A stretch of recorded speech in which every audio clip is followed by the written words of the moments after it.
92 ਸਫ਼ੇ ਜਿਹੜੇ ਨੇ ਪੁਰਾਣੇ ਜ਼ਮਾਨੇ ਦੇ ਸ਼ਸਤਰਾਂ ਦੀਆਂ ਸਿਫਤਾਂ ਨੇ, ਦੁਰਗਾ ਦੇਵੀ ਦੇ 8 ਹੱਥਾਂ ਵਿੱਚ ਫੜੇ ਸ਼ਸਤਰ, ਤੇ 580 ਸਫ਼ੇ ਚਰਿਤਰੋਪਖਿਆਨ ਤੇ 34 ਸਫ਼ੇ ਹਕਾਇਤਾਂ, ਕੁੱਲ 614 ਸਫ਼ੇ 1428 ਦੇ ਵਿੱਚ ਅਸ਼ਲੀਲ ਕਹਾਣੀਆਂ ਦੇ ਨੇ।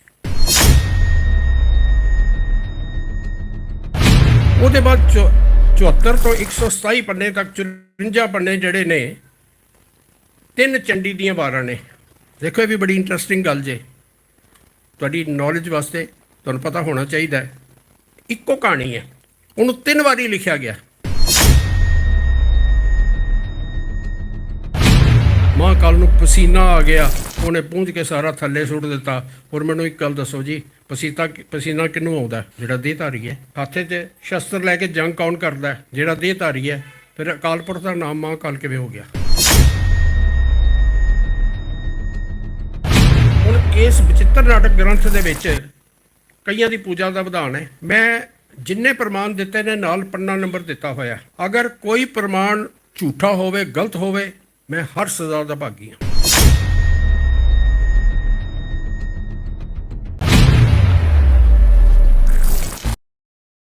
ਇੱਕ ਛੋਟੀ ਜਿਹੀ ਬੇਨਤੀ ਕਰਾਂ, ਮੂਲ ਮੰਤਰ ਨੂੰ ਕਿਉਂ ਪਹਿਲਾਂ ਸ਼ੁਰੂਆਤ ਕਰਦੇ ਹਾਂ? ਜਿਸ ਵੇਲੇ ਪਹਿਲਾਂ ਮੂਲ ਮੰਤਰ ਦਾ ਪਾਠ ਕਰਦੇ ਹਾਂ, ਗੁਰੂ ਦੀ ਓਟ ਤੱਕਣ ਦੇ ਵਾਸਤੇ, ਗੁਰੂ ਦੀ ਬਖਸ਼ਿਸ਼ ਪ੍ਰਾਪਤ ਕਰਨ ਦੇ ਵਾਸਤੇ, ਆਪਣੇ ਇਸ਼ਟ ਨੂੰ ਯਾਦ ਕਰਨ ਦੇ ਵਾਸਤੇ, ਤਾਂ ਕਿ ਉਹ ਬਖਸ਼ਿਸ਼ ਕਰੇ, ਸਾਨੂੰ ਸੁਬੁੱਧੀ ਬਖਸ਼ੇ, ਜੋ ਬਚਨ ਕਰੀਏ ਗੁਰਮਤਿ ਅਨੁਸਾਰ ਕਰੀਏ, ਜੋ ਸੁਣੀਏ ਗੁਰਮਤਿ ਅਨੁਸਾਰ ਸੁਣੀਏ, ਉਹਨੂੰ ਜੀਵਨ 'ਚ ਧਾਰਨ ਕਰੀਏ। ਇਹ ਕੋਈ ਮੰਤਰ ਨਹੀਂ ਹੈ ਕਿ ਮੈਂ ਕਰਨਾ। ਅੱਜ ਬਹੁਤਾ ਜਿਹੜਾ ਨਾ, ਕਿਉਂਕਿ ਇਹਦਾ ਨਾਮ ਮੂਲ ਮੰਤਰ ਰੱਖਿਆ ਗਿਆ, ਤਾਂ ਅਸੀਂ ਸਮਝਦੇ ਹਾਂ ਵੀ ਮੰਤਰ ਹੈ, ਇਹਨੂੰ ਜ਼ਿਆਦਾ ਵਾਰੀ ਰਟਾਂਗੇ। ਜਿਵੇਂ ਆਮ ਤੌਰ 'ਤੇ ਬਹੁਤੇ ਪ੍ਰਚਾਰਕ ਇਹੀ ਕਰਦੇ ਨੇ ਕਿ ਜੀ 5 ਵਾਰੀ ਕਰੋ। ਤੁਸੀਂ 1 ਵਾਰੀ ਕਰੋ ਜਾਂ 5 ਵਾਰੀ ਕਰੋ, ਜੇ ਚਿੱਤ ਉਹਦੇ ਵਿੱਚ ਹੈ ਤੇ 1 ਵਾਰੀ ਵੀ ਪ੍ਰਵਾਨ ਹੈ, ਨਹੀਂ ਤੇ ਭਾਵੇਂ 100 ਵਾਰੀ ਕਰ ਲਓ ਤਾਂ ਵੀ ਫਰਕ ਨਹੀਂ ਪੈਂਦਾ। ਇਹ ਮੰਤਰ ਰਟਣ ਵਾਲਾ ਕਨਸੈਪਟ ਹੈ, ਬਾਰ-ਬਾਰ ਕਰਨ ਵਾਲਾ।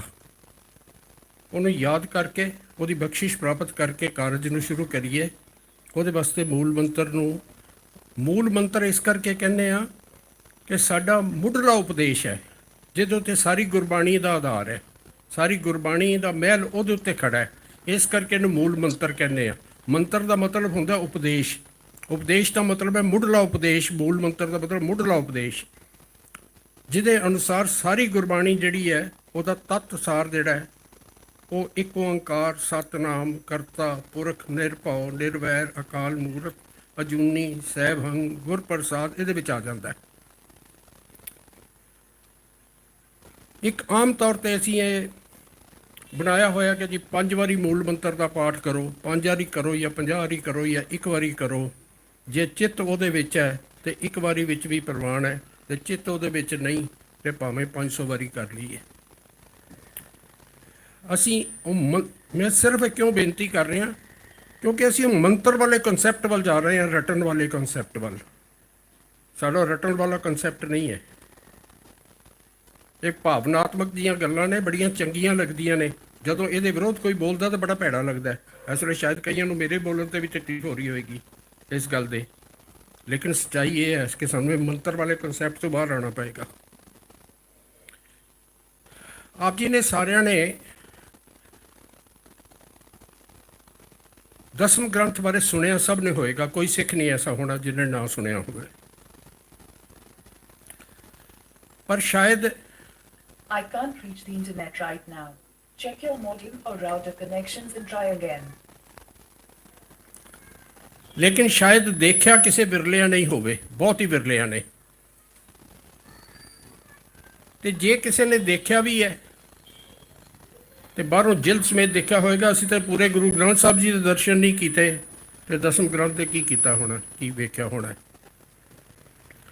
ਭਾਵਕ ਬਹੁਤ ਹੋ ਜਾਂਦੇ ਆ ਕਿ ਜੀ ਦਸਮ ਪਾਤਸ਼ਾਹ ਦੀ ਬਾਣੀ ਹੈ, ਇਹਦੇ ਖਿਲਾਫ ਨਹੀਂ ਬੋਲਣਾ। 2 ਕਨਸੈਪਟ ਦਿੱਤੇ ਜਾਂਦੇ ਨੇ। ਇੱਕ ਕਨਸੈਪਟ ਹੈ ਕਿ ਦਸਮ ਪਾਤਸ਼ਾਹ ਦੀ ਬਾਣੀ ਹੈ ਸਾਰੀ। दूसरा कंसैप्ट है जी भी कुछ गुरु गोबिंद सिंह महाराज की बाणी है, सारी नहीं है। एक होर तीसरा भी है कि जी चलो गुरु गोबिंद सिंह महाराज की बाणी नहीं, सिख लिटरेचर ते है, इन्हू सिख लिटरेचर ते सानू मनना ही चाहिए। मैं कोई निर्णयकार नहीं हाँ, मैं निर्णय नहीं करना। मैं जो सच्चाई है तुहाडे सामने पेश कर देनी है, निर्णय तुसी करना है। ਜਿਹੜਾ ਦਸਮ ਗ੍ਰੰਥ ਤੁਸੀਂ ਅੱਜ ਤੱਕ ਖੋਲ ਕੇ ਨਹੀਂ ਦੇਖਿਆ, ਮੈਂ ਤੁਹਾਨੂੰ ਸਾਰਾ ਅੰਦਰ ਝਾਤੀ ਪਵਾ ਦਿਆਂਗਾ। ਜੇ ਅਸੀਂ ਉਹਨੂੰ ਸਿੱਖ ਲਿਟਰੇਚਰ ਸਮਝਣਾ ਹੈ ਤੇ ਸਿੱਖ ਲਿਟਰੇਚਰ ਉਹ ਹੈ ਜਿਹੜਾ ਗੁਰੂ ਗ੍ਰੰਥ ਸਾਹਿਬ ਦੀ ਕਸਵੱਟੀ ਤੇ ਖਰਾ ਉਤਰਦਾ, ਜਿਹੜਾ ਗੁਰਮਤਿ ਦੀ ਕਸਵੱਟੀ ਤੇ ਖਰਾ ਉਤਰਦਾ। ਮੈਂ ਜਿਹੜੀ ਅੱਜ ਸਾਂਝ ਤੁਹਾਡੇ ਨਾਲ ਪਾਉਣ ਲੱਗਾ, ਗੁਰਮਤਿ ਦੀ ਕਸਵੱਟੀ ਉਤੇ ਪਰਖ ਦੇਣਾ ਇਹਨੂੰ।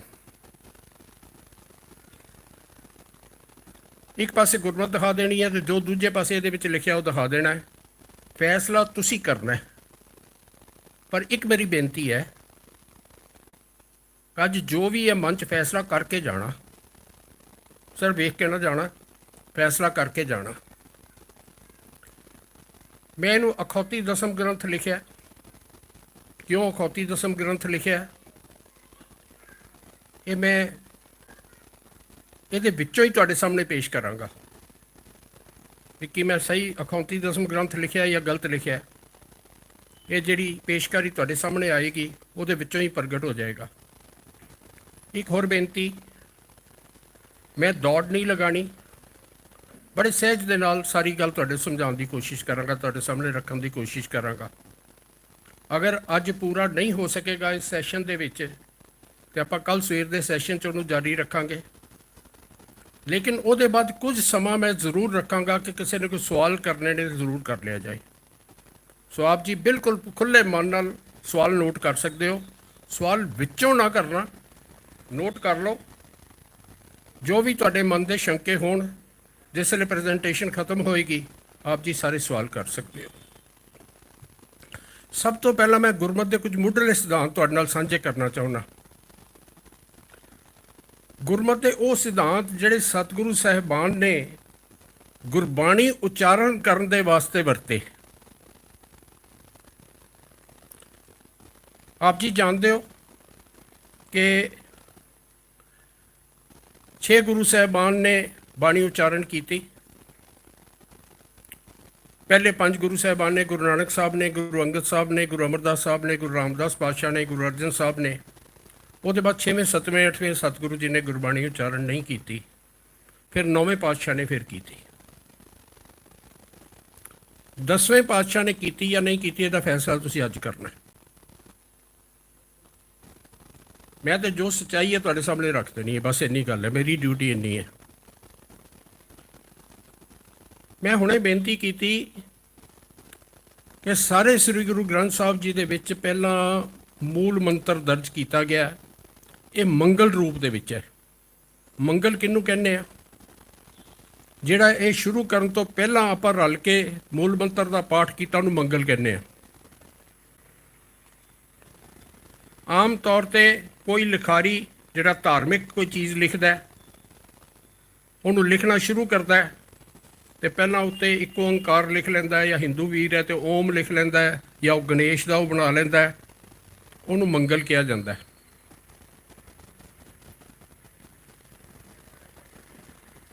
मैं हुणे बेनती की कि साडा जिहड़ा मूल मंत्र है मंगल है, ये कोई ब्राह्मण रीति नाल जपण वाला मंत्र नहीं,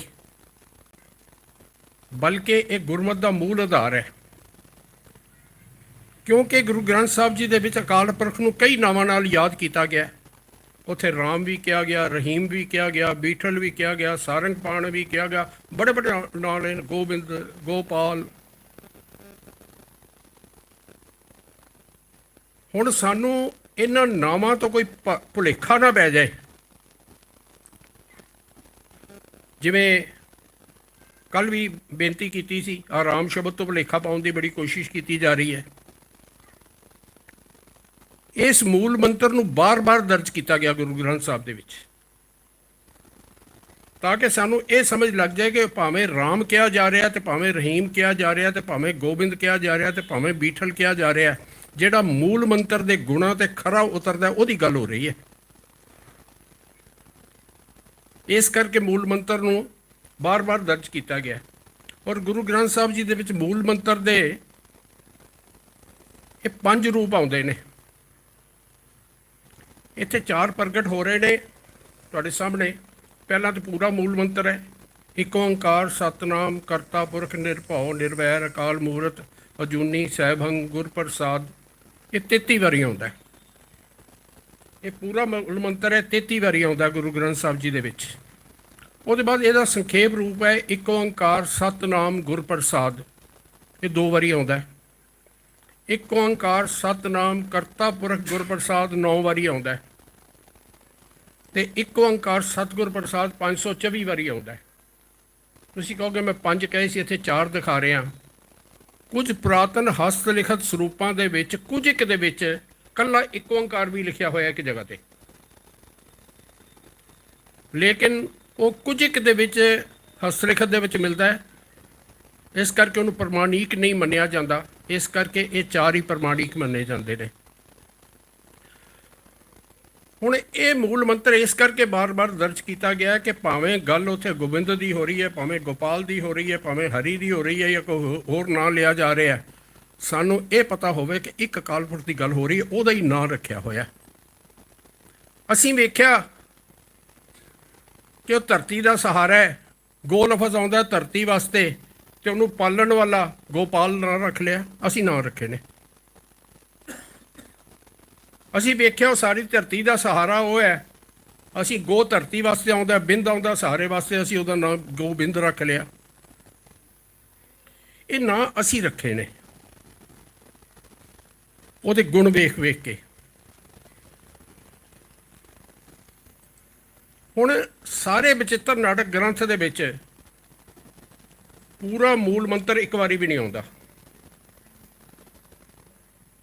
ਦੂਸਰੀ ਉਸ ਤੋਂ ਵੱਡੀ ਜਿਹੜੀ ਹੈਰਾਨਗੀ ਦੀ ਗੱਲ, ਜਿਹੜੇ ਸਭ ਤੋਂ ਪੁਰਾਣੇ 4 ਇਹਦੇ ਰੂਪ ਮੰਨੇ ਜਾਂਦੇ ਨੇ, ਅਲੱਗ-ਅਲੱਗ ਜਗ੍ਹਾ ਤੇ ਪਏ ਨੇ, ਉਹਨਾਂ ਵਿੱਚ ਇੱਕ ਓਂਕਾਰ ਸਤਿਗੁਰ ਪ੍ਰਸਾਦ ਵੀ ਕਿਤੇ ਨਹੀਂ। ਉਹਦੇ ਬਾਅਦ ਜਿਹੜੇ ਲਿਖਿਆ ਹੈ ਉਹਨਾਂ ਵਿੱਚ ਕੁਝ ਦੇ ਵਿੱਚ ਜਿਹੜਾ ਇੱਕ ਓਂਕਾਰ ਸਤਿਗੁਰ ਪ੍ਰਸਾਦ ਦਰਜ ਕਰ ਦਿੱਤਾ ਗਿਆ। ਅੱਜ ਤਾਂ ਜਿਹੜੇ ਛਾਪੇ ਜਾ ਰਹੇ ਨੇ ਉਹਨਾਂ ਵਿੱਚ ਥਾਂ-ਥਾਂ ਤੇ ਇੱਕ ਓਂਕਾਰ ਸਤਿਗੁਰ ਪ੍ਰਸਾਦ ਦਰਜ ਕਰ ਦਿੱਤਾ ਗਿਆ। ਔਰ ਤੁਸੀਂ ਹੈਰਾਨ ਹੋਵੋਗੇ, ਮੰਗਲ ਇੱਕ ਹੁੰਦਾ ਹੈ, ਕਈ ਜਗ੍ਹਾ ਦੇ ਉੱਤੇ, ਬਹੁਤ ਜਗ੍ਹਾ ਦੇ ਉੱਤੇ, ਕਈ ਨਹੀਂ ਬਹੁਤ ਜਗ੍ਹਾ ਦੇ ਉੱਤੇ ਡਬਲ ਮੰਗਲ ਨੇ। ਨਾਲੇ ਇੱਕ ਓਂਕਾਰ ਸਤਿਗੁਰ ਪ੍ਰਸਾਦ ਨਾਲ ਲਿਖਿਆ, ਨਾਲੇ ਥੱਲੇ ਲਿਖਿਆ ਸ੍ਰੀ ਭਗਉਤੀ ਜੀ ਸਹਾਏ। ਹੁਣ ਭਗਉਤੀ ਜੀ ਦਾ ਤੇ ਇੱਕ ਓਂਕਾਰ ਦਾ ਕੀ ਮੇਲ ਹੈ? ਫਿਰ 2 ਮੰਗਲ ਲਿਖਣ ਦੀ ਲੋੜ ਕਿਉਂ ਪਈ? ਕਿਤੇ ਲਿਖਿਆ ਇੱਕ ਓਂਕਾਰ ਵਾਹਿਗੁਰੂ ਜੀ ਕੀ ਫਤਿਹ, ਨਾਲ ਲਿਖ ਦਿੱਤਾ ਸ੍ਰੀ ਭਗਉਤੀ ਜੀ ਸਹਾਏ। ਇਹਦਾ ਮਤਲਬ ਅਸਲ ਦੇ ਵਿੱਚ ਉਹਦਾ ਮੰਗਲ ਸੀ, ਉਹਦੇ ਉੱਤੇ ਸ੍ਰੀ ਭਗਉਤੀ ਜੀ ਸਹਾਏ, ਤੇ ਅਸੀਂ ਇੱਕ ਓਂਕਾਰ ਸਤਿਗੁਰ ਪ੍ਰਸਾਦ ਜਿਹੜਾ ਉਹਦੇ ਉੱਤੇ ਨਾਲ ਹੋਰ ਠੱਪਾ ਲਾਤਾ।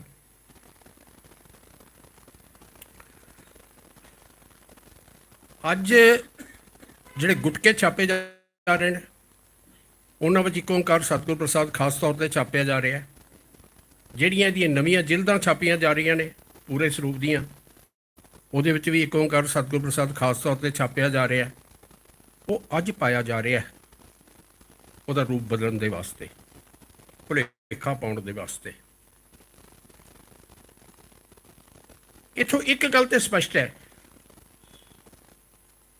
ਕਿ ਇਸ ਗ੍ਰੰਥ ਦਾ ਆਧਾਰ, ਇਸ ਗ੍ਰੰਥ ਦਾ ਇਸ਼ਟ ਮੂਲ ਮੰਤਰ ਵਾਲੇ ਗੁਣਾਂ ਵਾਲਾ ਅਕਾਲ ਪੁਰਖ ਨਹੀਂ ਹੈ। ਜੇ ਮੂਲ ਮੰਤਰ ਵਾਲੇ ਗੁਣਾਂ ਵਾਲਾ ਅਕਾਲ ਪੁਰਖ ਹੁੰਦਾ ਤੇ ਗੁਰੂ ਗ੍ਰੰਥ ਸਾਹਿਬ ਜੀ ਦੇ ਵਿੱਚ ਸਭ ਤੋਂ ਪਹਿਲਾਂ ਜਪ ਬਾਣੀ ਦੇ ਉੱਪਰ ਪਹਿਲਾਂ ਪੂਰਾ ਦਾ ਪੂਰਾ ਮੂਲ ਮੰਤਰ ਲਿਖਿਆ ਗਿਆ। ਔਰ ਮੈਂ ਬੇਨਤੀ ਕੀਤੀ 33 ਵਾਰੀ ਆਉਂਦਾ ਹੈ ਪੂਰਾ ਮੂਲ ਮੰਤਰ। ਇੱਥੇ ਇੱਕ ਵਾਰੀ ਵੀ ਨਹੀਂ ਆਉਂਦਾ। ਇੱਥੋਂ ਇੱਕ ਗੱਲ ਤੇ ਸਪਸ਼ਟ ਹੈ ਕਿ ਇਹਦਾ ਇਸ਼ਟ ਦੇ ਲਿਖਾਰੀ ਦਾ ਮੂਲ ਮੰਤਰ ਦੇ ਗੁਣਾਂ ਵਾਲਾ ਅਕਾਲ ਪੁਰਖ ਨਹੀਂ ਹੈ। ਪਹਿਲਾ ਸਵਾਲ, ਕੀ ਇਹ ਸਮਝ ਸਕਦੇ ਹਾਂ ਕਿ ਗੁਰੂ ਗੋਬਿੰਦ ਸਿੰਘ ਪਾਤਸ਼ਾਹ ਲਿਖਦੇ ਤੇ ਮੂਲ ਮੰਤਰ ਦੀ ਵਰਤੋਂ ਨਾ ਕਰਦੇ? ਮੈਂ ਫਿਰ ਬੇਨਤੀ ਕਰਾਂ, ਮੈਂ ਨਿਰਣਾ ਨਹੀਂ ਦੇ ਰਿਹਾ ਕੋਈ, ਤੁਹਾਡੇ ਸਾਹਮਣੇ ਸਵਾਲ ਰੱਖ ਲਿਆ, ਆਪਣੇ ਮਨ ਦੇ ਵਿੱਚ ਸੋਚ ਲੈਣਾ। ਆਪਣੇ ਮਨ 'ਚ ਫੈਸਲਾ ਕਰ ਲੈਣਾ ਵੀ ਕੀ ਗੁਰੂ ਗੋਬਿੰਦ ਸਿੰਘ ਪਾਤਸ਼ਾਹ ਐਸਾ ਕਰ ਸਕਦੇ ਸੀ।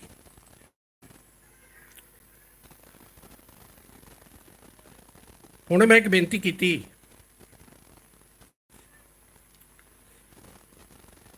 ਕਿ 6 ਗੁਰੂ ਸਾਹਿਬਾਨ ਦੀ ਬਾਣੀ ਦਰਜ ਹੈ ਗੁਰੂ ਗ੍ਰੰਥ ਸਾਹਿਬ ਜੀ ਦੇ ਵਿੱਚ। 6ਵੇਂ 7ਵੇਂ ਸਤਿਗੁਰੂ ਦੀ ਬਾਣੀ ਨਹੀਂ ਹੈ, ਫਿਰ ਵੀ ਸਾਡੇ ਸਤਿਗੁਰੂ ਸਨ, ਇਹਦੇ ਵਿੱਚ ਤਾਂ ਕੋਈ ਸ਼ੱਕ ਨਹੀਂ। ਇਹਦਾ ਮਤਲਬ ਹੈ ਗੁਰੂ ਦੇ ਵਾਸਤੇ ਬਾਣੀ ਉਚਾਰਨ ਕਰਨਾ ਲਾਜ਼ਮੀ ਨਹੀਂ ਹੈ, ਕੰਡੀਸ਼ਨ ਨਹੀਂ ਹੈ ਕਿ ਗੁਰੂ ਬਾਣੀ ਜ਼ਰੂਰ ਉਚਾਰਨ ਕਰੇਗਾ। ਜੇ ਬਾਣੀ ਉਚਾਰਨ ਨਹੀਂ ਕੀਤੀ ਤਾਂ ਵੀ ਸਾਡੇ ਸਤਿਗੁਰੂ ਸਨ, ਸਤਿਗੁਰੂ ਹਨ, ਅਸੀਂ ਅੱਜ ਵੀ ਉਹਨਾਂ ਨੂੰ ਸਤਿਗੁਰੂ ਮੰਨਦੇ ਹਾਂ।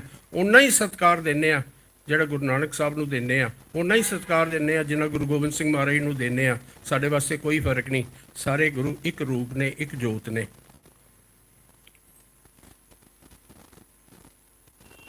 ਹੁਣ 6 ਗੁਰੂ ਸਾਹਿਬਾਨ ਨੇ ਬਾਣੀ ਉਚਾਰਨ ਕੀਤੀ, ਉੱਥੇ ਕਵੀ ਦੇ ਸੰਕੇਤ ਦੇ ਉੱਤੇ ਉਹਨਾਂ ਨੇ ਨਾਨਕ ਪਦ ਵਰਤਿਆ। ਸਾਰੇ ਗੁਰੂ ਸਾਹਿਬਾਨ ਨੇ ਕਵੀ ਦੇ ਸੰਕੇਤ ਵਾਸਤੇ ਨਾਨਕ ਪਦ ਵਰਤਿਆ।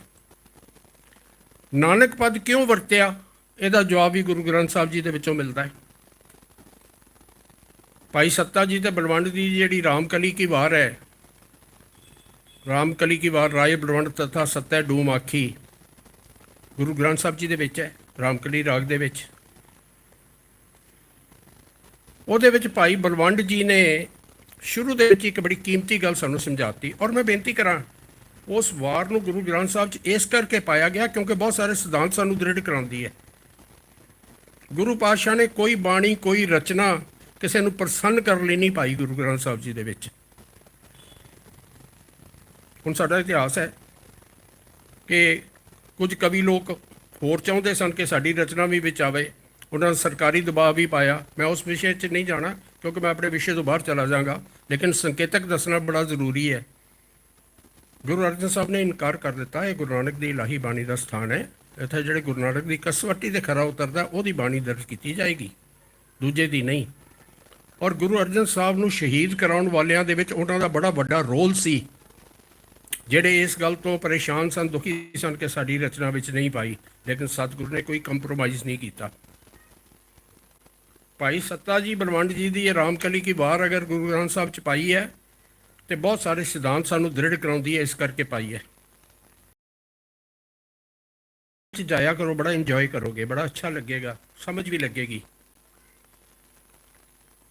ਜੇ ਸਤਿਗੁਰੂ ਨੂੰ ਇੱਕ ਪੰਕਤੀ ਉਹ ਗਿਆਨ ਮਿਲਿਆ ਜਿਹੜਾ ਗੁਰਮਤਿ ਅਨੁਸਾਰੀ ਸੀ, ਤੇ ਉਸ ਪੰਕਤੀ ਨੂੰ ਵੀ ਪਾ ਲਿਆ ਗੁਰੂ ਗ੍ਰੰਥ ਸਾਹਿਬ ਜੀ ਦੇ ਵਿੱਚ। ਭਗਤ ਸੂਰਦਾਸ ਜੀ ਦੀ ਇੱਕ ਪੰਕਤੀ ਹੈ ਗੁਰੂ ਗ੍ਰੰਥ ਸਾਹਿਬ ਜੀ ਦੇ ਵਿੱਚ, ਇੱਕ ਪੰਕਤੀ, ਇੱਕ ਸ਼ਬਦ ਵੀ ਨਹੀਂ। ਛਾੜ ਮਨ ਹਰ ਬੇਮੁਖਨ ਕੋ ਸੰਗ। ਇਹ ਮਨ ਜਿਹੜੇ ਅਕਾਲ ਪੁਰਖ ਤੋਂ ਬੇਮੁਖ ਹੋਏ ਨੇ, ਗੁਰੂ ਤੋਂ ਬੇਮੁਖ ਹੋਏ ਨੇ, ਉਹਨਾਂ ਦੀ ਸੰਗਤ ਛੱਡ ਦੇ। ਬੜਾ ਹੀ ਕੀਮਤੀ ਸੰਦੇਸ਼ ਸੀ, ਸਤਿਗੁਰੂ ਨੇ ਉਸ ਇੱਕ ਪੰਕਤੀ ਨੂੰ ਸੰਭਾਲ ਲਿਆ। ਜੇ ਸੱਤਾ ਜੀ ਤੇ ਬਲਵੰਡ ਜੀ ਦੀ ਵਾਰ ਪਾਈ ਇਸ ਕਰਕੇ ਕਿਉਂਕਿ ਬੜੇ ਅਨਮੋਲ ਸਿਧਾਂਤ ਉਹਦੇ ਵਿੱਚੋਂ ਪ੍ਰਗਟ ਹੁੰਦੇ ਨੇ। ਬਲਵੰਡ ਖੀਵੀ ਨਿਕ ਜਨ ਜਿਸ ਬਹੁਤੀ ਛਾਉ ਪੁਤਰਾਲੀ, ਦੌਲਤ ਲੰਗਰ ਵੰਡੀ ਹੈ, ਰਸ ਅੰਮ੍ਰਿਤ ਖੀਰ ਘਿਆਲੀ, ਗੁਰਸਿੱਖਾਂ ਕੇ ਮੁਖ ਉਜਲੇ, ਮਨ ਮੁਕਤੀਏ ਪੁਰਾਲੀ, ਬੜੇ ਵੱਡੇ ਸਿਧਾਂਤ ਦ੍ਰਿੜ ਕਰਾਉਂਦੀ ਹੈ। ਉਹਦੇ ਵਿੱਚ ਭਾਈ ਬਲਵੰਡ ਜੀ ਲਿਖਦੇ ਨੇ, ਲਹਿਣੇ ਦੀ ਫਿਰ ਆਈ ਹੈ ਨਾਨਕਾ ਦੋਹੀ ਖੱਟੀ ਹੈ, ਜੋਤ ਓਹਾ ਜੁਗਤ ਸਾਏ ਸਹਿ ਕਾਇਆ ਫੇਰ ਪਲਟੀ ਹੈ। ਜਿਸ ਵੇਲੇ ਗੁਰੂ ਨਾਨਕ ਸਾਹਿਬ ਨੇ ਭਾਈ ਲਹਿਣਾ ਜੀ ਨੂੰ ਗੁਰਗੱਦੀ ਦੇ ਦਿੱਤੀ ਤੇ ਭਾਈ ਲਹਿਣਾ ਜੀ ਦੇ ਨਾਂ ਦੀ ਧੂਮ ਪੈ ਗਈ ਕਿਉਂਕਿ ਗੁਰੂ ਨਾਨਕ ਸਾਹਿਬ ਵਾਲੀ ਗੱਦੀ ਮਿਲੀ ਸੀ। ਹੁਣ ਜਿਹੜੀ ਅਗਲੀ ਗੱਲ ਭਾਈ ਬਲਵੰਡ ਜੀ ਨੇ ਲਿਖੀ ਹੈ, ਜੋਤ ਓਹਾ, ਉਹੀ ਨਾਨਕ ਜੋਤ ਸੀ। ਜੁਗਤ ਸਾਏ, ਸਿਧਾਂਤ ਵੀ ਨਹੀਂ ਬਦਲਿਆ, ਸਿਧਾਂਤ ਵੀ ਉਹ ਸੀ, ਜੋਤ ਓਹਾ ਜੁਗਤ ਸਾਏ। ਸਿਰਫ ਕੀ ਪਲਟਿਆ, ਸਿਰਫ ਕਾਇਆ ਪਲਟੀ, ਸਹਿ ਕਾਇਆ ਫੇਰ ਪਲਟੀ ਹੈ। ਅਰਜਨ ਕਾਇਆ ਪਲਟ ਕੇ ਮੂਰਤ ਹਰਗੋਬਿੰਦ ਸਵਾਰੀ। ਸਿਰਫ ਸਰੀਰ ਬਦਲ ਰਿਹਾ। ਗੁਰੂ ਨਾਨਕ ਸਾਹਿਬ ਨੇ ਨਾਨਕ ਜੋਤ ਸੰਸਾਰ ਤੋਂ ਜਾਣ ਤੋਂ ਪਹਿਲੇ ਸਰੀਰ ਗਿਆ, ਨਾਨਕ ਜੋਤ ਜਾਣ ਤੋਂ ਪਹਿਲੇ ਉਹ ਇਲਾਹੀ ਗਿਆਨ ਜੋਤ ਭਾਈ ਲਹਿਣਾ ਜੀ ਦੇ ਵਿੱਚ ਟਿਕਾ ਕੇ ਉਹਨਾਂ ਨੂੰ ਧੰਨ ਧੰਨ ਗੁਰੂ ਅੰਗਦ ਸਾਹਿਬ ਬਣਾ ਦਿੱਤਾ। ਗੁਰੂ ਅੰਗਦ ਸਾਹਿਬ ਨੇ ਆਪਣੇ ਸਰੀਰ ਤਿਆਗਣ ਤੋਂ ਪਹਿਲੇ ਉਹੀ ਨਾਨਕ ਜੋਤ ਧੰਨ ਧੰਨ ਗੁਰੂ ਅਮਰਦਾਸ ਪਾਤਸ਼ਾਹ ਅੰਦਰ ਟਿਕਾ ਕੇ, ਜਿਨ੍ਹਾਂ ਨੂੰ ਸੰਸਾਰ ਦੇ ਲੋਕੀ ਨਿਥਾਵਾਂ ਅਮਰੂ ਕਹਿੰਦੇ ਸੀ, ਨਿਮਾਣਿਆਂ ਦੇ ਮਾਨ, ਨਿਤਾਣਿਆਂ ਦੇ ਤਾਨ, ਨਿਉਟਿਆਂ ਦੀ ਓਟ, ਨਿਆਸਰਿਆਂ ਦੇ ਆਸਰੇ ਧੰਨ ਧੰਨ ਗੁਰੂ ਅਮਰਦਾਸ ਪਾਤਸ਼ਾਹ ਬਣਾ ਦਿੱਤਾ। ਉਹੀ ਜੋਤ ਗੁਰੂ ਰਾਮਦਾਸ ਪਾਤਸ਼ਾਹ 'ਚ ਹੋਈ, 9 ਜਾਮਿਆਂ 'ਚ ਹੁੰਦੀ ਹੋਈ ਗੁਰੂ ਗੋਬਿੰਦ ਸਿੰਘ ਮਹਾਰਾਜ ਦੇ ਵਿੱਚ ਪ੍ਰਕਾਸ਼ਮਾਨ ਹੋਈ। ਗੁਰੂ ਗੋਬਿੰਦ ਸਿੰਘ ਮਹਾਰਾਜ ਨੇ 8 ਅਕਤੂਬਰ 1708 ਨੂੰ ਗੁਰੂ ਗ੍ਰੰਥ ਸਾਹਿਬ ਨੂੰ ਗੁਰਗੱਦੀ ਦੇ ਕੇ ਉਹ ਨਾਨਕ ਜੋਤ ਗੁਰੂ ਗ੍ਰੰਥ ਸਾਹਿਬ ਜੀ ਦੇ ਵਿੱਚ ਟਿਕਾ ਦਿੱਤੀ। ਅੱਜ ਗੁਰੂ ਗ੍ਰੰਥ ਸਾਹਿਬ ਪਾਤਸ਼ਾਹ ਜੀ ਸਾਖਸ਼ਾਤ ਗੁਰੂ ਨਾਨਕ ਨੇ।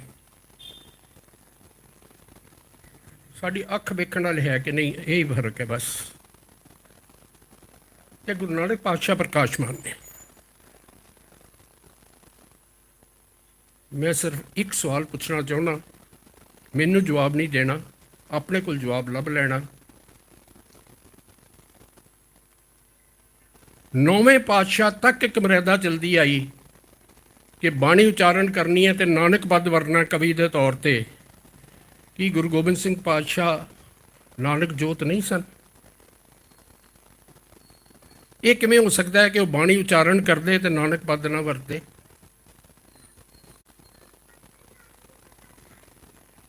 ਮੈਨੂੰ ਜਵਾਬ ਨਹੀਂ ਚਾਹੀਦਾ। ਆਪਣੇ ਅੰਦਰ ਸੋਚਣਾ, ਆਪਣੇ ਅੰਦਰ ਵਿਚਾਰਨਾ।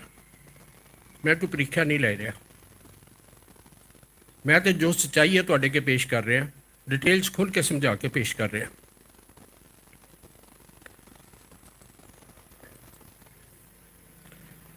ਜਦੋਂ ਸਤਿਗੁਰੂ ਗੁਰੂ ਗੋਬਿੰਦ ਸਿੰਘ ਪਾਤਸ਼ਾਹ 10ਵੇਂ ਨਾਨਕ ਸਨ ਤੇ ਕਿਵੇਂ ਹੋ ਸਕਦਾ ਹੈ ਕਿ ਉਹ ਗੁਰਬਾਣੀ ਉਚਾਰਨ ਕਰਦੇ ਤੇ ਨਾਨਕ ਪਦ ਨਾ ਵਰਤੇ? ਕੀ ਸਤਿਗੁਰੂ ਗੋਬਿੰਦ ਸਿੰਘ ਪਾਤਸ਼ਾਹ 9ਵੇਂ ਸਤਿਗੁਰੂ ਤੱਕ ਚਲਦੀ ਆਈ ਗੁਰਬਾਣੀ ਉਚਾਰਨ ਦੀ ਮਰਿਆਦਾ ਕਦੇ ਤੋੜ ਸਕਦੇ ਸਨ?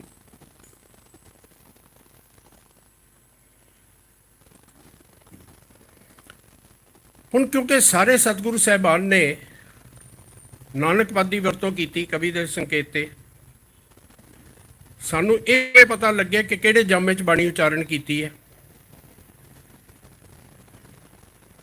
ਉਹਦੇ ਵਾਸਤੇ ਸਤਿਗੁਰੂ ਨੇ ਮਹੱਲਾ ਸ਼ਬਦ ਵਰਤਿਆ। ਅਸ ਤੁਹਾਡੇ ਸਾਹਮਣੇ ਜਿਹੜਾ ਪ੍ਰਮਾਣ ਆ ਰਿਹਾ ਹੈ, ਆਸਾ ਮਹਲਾ ਪਹਿਲਾ, 6 ਘਰ 6 ਗੁਰ 6 ਉਪਦੇਸ਼, ਗੁਰ ਗੁਰ ਏਕੋ ਵੇਸ ਅਨੇਕ, ਜੈ ਘਰ ਕਰਤੇ ਕੀਰਤ ਹੋਏ, ਸੋ ਕਰ ਰਾਖ ਵਡਾਈ ਤੋਹੇ, ਰਹਾਓ ਵਿਸਵੇ ਚਸਿਆਂ ਘੜੀਆਂ ਪਹਿਰਾਂ, ਥਿੱਤੀ ਵਾਰੀ ਮਾਹ ਭਇਆ, ਸੂਰਜ ਏਕੋ ਰੁੱਤ ਅਨੇਕ, ਨਾਨਕ ਕਰਤੇ ਕੇ ਕੀਤੇ ਵੇਸ। ਥੱਲੇ ਨਾਨਕ ਪਦ ਆ ਰਿਹਾ, ਗੁਰੂ ਨਾਨਕ ਜੋ ਦੀ ਉਚਾਰਨ ਕੀਤੀ ਹੋਈ ਬਾਣੀ ਹੈ। ਉੱਪਰ ਸਾਨੂੰ ਪਤਾ ਲੱਗ ਜਾਏ ਕਿਹੜੇ ਨਾਨਕ ਦੀ ਉਚਾਰਨ ਕੀਤੀ ਹੋਈ ਹੈ। ਮਹੱਲਾ ਪਹਿਲਾ ਆ ਗਿਆ, ਮਹੱਲਾ ਪਹਿਲਾ ਆ ਗਿਆ ਤੇ ਸਾਨੂੰ ਪਤਾ ਲੱਗ ਗਿਆ ਗੁਰੂ ਨਾਨਕ ਸਾਹਿਬ ਦੀ ਉਚਾਰਨ ਕੀਤੀ ਹੋਈ ਹੈ। ਦੂਸਰਾ ਜਿਹੜਾ ਪ੍ਰਮਾਣ ਤੁਹਾਡੇ ਸਾਹਮਣੇ ਆ ਰਿਹਾ, ਬੈਰਾੜੀ ਮਹੱਲਾ ਚੌਥਾ, ਮੈਂ ਸ਼ਬਦ ਦੀ ਵਿਆਖਿਆ ਨਹੀਂ ਕਰ ਰਿਹਾ ਕਿਉਂਕਿ ਜਿਹੜੀ ਗੱਲ ਮੈਂ ਸਮਝਾਉਣਾ ਚਾਹੁੰਦਾ ਉਹਦੇ ਤੱਕ ਸੀਮਤ ਰਹਿਣਾ ਚਾਹੁੰਦਾ। ਸ਼ਬਦ ਦੀ ਵਿਆਖਿਆ ਜਾਵਾਂਗਾ ਤੇ ਫਿਰ ਸਮਾਂ ਬਹੁਤ ਜ਼ਿਆਦਾ ਲੱਗ ਜਾਏਗਾ। ਜਿਹੜੀ ਅਸਲ ਗੱਲ ਸਮਝਣਾ ਚਾਹੁੰਦਾ ਵਿਸ਼ੇ ਨਾਲ ਸੰਬੰਧਿਤ, ਉਹਦੇ ਤੱਕ ਸੀਮਤ ਰਵਾਂਗਾ। ਬੈਰਾੜੀ ਮਹੱਲਾ ਚੌਥਾ, ਜਪ ਮਨ ਰਾਮ ਨਾਮ ਨਿਸਤਾਰਾ, ਕੋਟ ਕੋਟੰਤਰ ਖੋਵੈ, ਹਰ ਭਵ ਜਲ ਪਾਰ ਉਤਾਰਾ, ਰਹਾਓ ਕਾਇਆ ਨਗਰ ਬਸਤ ਹਰ ਸੁਆਮੀ, ਹਰ ਨਿਰਭਉ ਨਿਰਵੈਰ ਨਿਰੰਕਾਰਾ, ਹਰ ਨਿਕਟ ਬਸਤ ਕਛ ਨਦਰ ਨਾ ਆਵੈ, ਹਰ ਲਾਧਾ ਗੁਰ ਵਿਚਾਰਾ, ਹਰ ਆਪੇ ਸ਼ਾਹ ਸਰਾਫ ਵਨ ਰਤਨ ਹੀਰਾ, ਹਰ ਆਪ ਕੀਆ ਪਾਸਾਰਾ, ਨਾਨਕ ਜਿਸ ਕਿਰਪਾ ਕਰੇ, ਸੋ ਹਰ ਨਾਮ ਵਿਹਾਜੇ, ਸੋ ਸ਼ਾਹ ਸੱਚਾ ਵਣਜਾਰਾ। ਥੱਲੇ ਨਾਨਕ ਪਦ ਆ ਗਿਆ ਕਿਉਂਕਿ ਨਾਨਕ ਜੋਤ ਦੀ ਉਚਾਰਨ ਕੀਤੀ ਹੋਈ ਹੈ। ਕਿਹੜੀ ਨਾਨਕ ਜੋਤ ਦੀ ਉਚਾਰਨ ਕੀਤੀ ਹੋਈ ਹੈ? ਚੌਥੇ ਨਾਨਕ ਦੀ। ਬੈਰਾੜੀ ਮਹਲਾ ਚੌਥਾ, ਪਤਾ ਲੱਗ ਗਿਆ ਗੁਰੂ ਰਾਮਦਾਸ ਪਾਤਸ਼ਾਹ ਦਾ ਉਚਾਰਨ ਕੀਤੀ ਹੋਈ ਬਾਣੀ ਹੈ। ਦੋ ਪ੍ਰਮਾਣ ਹੋਰ ਵੇਖ ਲੈਂਦੇ ਹਾਂ। ਗੌੜੀ ਮਹਲਾ ਪੰਜਵਾਂ, ਜੀਵਨ ਪਦਵੀ ਹਰ ਕੇ ਦਾਸ, ਜਿਨ ਮਿਲਿਆ ਆਤਮ ਪ੍ਰਗਾਸ, ਹਰ ਕਾ ਸਿਮਰਨ ਸੁਨ ਮਨ ਕਾਣੀ, ਸੁਖ ਪਾਵੈ ਹਰ ਦੁਆਰ ਪ੍ਰਾਣੀ, ਰਹਾਓ ਆਠ ਪਹਿਰ ਧਿਆਈਐ ਗੋਪਾਲ, ਨਾਨਕ ਦਰਸ਼ਨ ਦੇਖ ਨਿਹਾਲ। ਨਾਨਕ ਜੋਤ ਨਾਨਕ ਪਦ ਆ ਰਿਹਾ। ਕਿਹੜਾ ਨਾਨਕ ਦਾ ਜਾਮਾ? ਪੰਜਵਾਂ ਜਾਮਾ, ਮਹੱਲਾ ਪੰਜਵਾਂ। ਮਹੱਲਾ ਦਾ ਮਤਲਬ ਹੁੰਦਾ ਜਾਮਾ। ਮਹੱਲਾ ਪੰਜਵਾਂ, ਮਹੱਲਾ ਲਫ਼ਜ਼ ਆ ਗਿਆ, ਲੱਗ ਗਿਆ ਕਿ ਪੰਜਵੇਂ ਨਾਨਕ ਦੀ ਉਚਾਰਨ ਕੀਤੀ ਹੋਈ ਬਾਣੀ ਹੈ, ਗੁਰੂ ਅਰਜਨ ਸਾਹਿਬ ਦੀ ਉਚਾਰਨ ਕੀਤੀ ਹੋਈ ਬਾਣੀ ਹੈ। ਇਹ ਮਰਿਆਦਾ 9ਵੇਂ ਪਾਤਸ਼ਾਹ ਤੱਕ ਚੱਲੀ। 9ਵਾਂ, ਹਰ ਕੇ ਨਾਮ ਬਿਨਾ ਦੁੱਖ ਪਾਵੈ, ਭਗਤ ਬਿਨਾ ਸਹਿ ਨਹਿ ਚੂਕੈ, ਗੁਰ ਇਹ ਭੇਦ ਬਤਾਵੈ, ਰਹਾਓ कहाँ भयो तीरथ व्रत राम शरण नहीं आवे। जोग जग निष्फल ते मानो जो प्रभ जस बिसरावे। मान मोह दोनों को परहर गोबिंद के गुण गावे। कहो नानक ए बिद को प्राणी जीवन मुक्त कहावे। जो मर्यादा पंजवें सतगुरु तक आई, छेवें सतवें अठवें सतगुरु जी ने बाणी उच्चारण नहीं की, नौवें पातशाह ने बाणी उच्चारण की, मर्यादा नहीं बदली। ਉਹੀ ਕਵੀ ਦੇ ਸੰਕੇਤ ਦੇ ਤੌਰ ਤੇ ਨਾਨਕ ਪਦ ਵਰਤਿਆ ਗਿਆ ਤੇ ਉਚਾਰਨ ਕੀਤੀ ਹੈ, ਸਾਨੂੰ ਪਤਾ ਲੱਗ ਜਾਏ। ਉਹਦੇ ਵਾਸਤੇ ਮਹੱਲਾ ਸ਼ਬਦ ਵਰਤਿਆ, ਇੱਥੇ ਮਹੱਲਾ 9ਵਾਂ ਆ ਗਿਆ, ਪਤਾ ਲੱਗ ਗਿਆ ਗੁਰੂ ਤੇਗ ਬਹਾਦਰ ਸਾਹਿਬ ਦੀ ਬਾਣੀ ਹੈ, ਗੁਰੂ ਤੇਗ ਬਹਾਦਰ ਸਾਹਿਬ ਦਾ ਪਾਵਨ ਸ਼ਬਦ ਹੈ। ਅਸੀਂ ਆਪਣੇ ਸਤਿਗੁਰੂ ਨੂੰ ਸਦਾ ਹੀ ਪਾਤਸ਼ਾਹ ਕਹਿੰਦੇ ਆਏ ਹਾਂ। ਗੁਰੂ ਨਾਨਕ ਸਾਹਿਬ ਨੂੰ ਵੀ ਕਹਿੰਦੇ ਆ ਨਾਨਕ ਪਾਤਸ਼ਾਹ, ਸਾਰੇ ਸਤਿਗੁਰੂ ਸਾਹਿਬਾਨ ਨੂੰ ਪਾਤਸ਼ਾਹ ਕਹਿੰਦੇ ਆ। ਅਸੀਂ ਪਾਤਸ਼ਾਹ ਕਹਿੰਦੇ ਆ, ਗੁਰੂ ਆਪਣੇ ਆਪ ਨੂੰ ਪਾਤਸ਼ਾਹ ਨਹੀਂ ਕਹਿੰਦਾ। ਗੁਰੂ ਤਾਂ ਪਤਾ ਕੀ ਕਹਿੰਦਾ ਹੈ, ਭਾਏ ਮਿਲੇ ਭਾਵੇਂ ਭਾਏ ਕਾਰ ਨਾਨਕ। ਜਰਾ ਪੜ੍ਹ ਕੇ ਸੁਣਾਉਣਾ ਜੀ। ਨਾਨਕ ਕਹੇ ਵਿਚਾਰ। ਨਾਨਕ ਤੇ ਆਪਣੇ ਆਪ ਨੂੰ ਨੀਚ ਕਹਿ ਰਿਹਾ। इतनी निमरता संसार च तुहानूं किते नहीं मिलेगी। जन नानक दीन सरन आयो प्रभ सब लेखा रखो उठाई। जन दीन सरन आयो। इतनी निमरता गुरु साहबान दे विच। ज्यों भावै त्यों राख तू नानक तेरा दास। तेरा दास।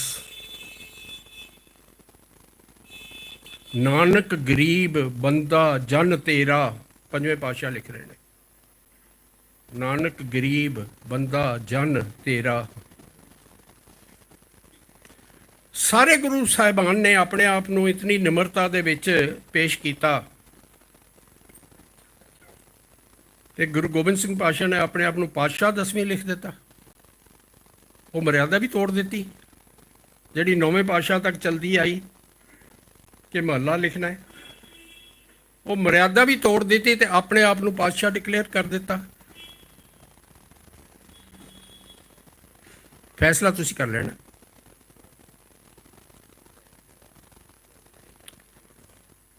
असल दे विच की होया कि जिन्ना पंथ दोखियां ने ये सारा कुछ किया, ड्रामा रचिया, उन्हें वेख्या कि सिख अपने सतगुरु नूं पातशाह लिखते हैं, उन्हें उत्ते पातशाही 10 शब्द वरत दिता क्योंकि उन्होंने तो सिद्धांत का पता नहीं सी,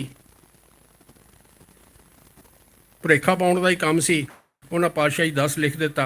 असी इस गल के उत्ते ही उत्ते जी देखो जी पातशाही 10 लिखिया होया, इस करके 10वें पातशाह की बाणी है। पहला तो सवाल 2 ने जिन्हों का विचार आप जी ने करना है कि कि गुरु गोबिंद सिंह महाराज ने 9वें पातशाह तक महला लिखण की मर्यादा नूं तोड़ दिता, तो दूसरा की गुरु गोबिंद सिंह अपने आप को आप पातशाह लिख रहे हैं। विषय थोड़ा जिहा गंभीर है, विचार मंगता है, ध्यान भी मंगता है। मैं बहुत धन्यवादी हाँ, बहुत ध्यान नाल सुन रहे हो तुसीं सारी संगत। इसे गल की लोड़ है। एक होर सवाल,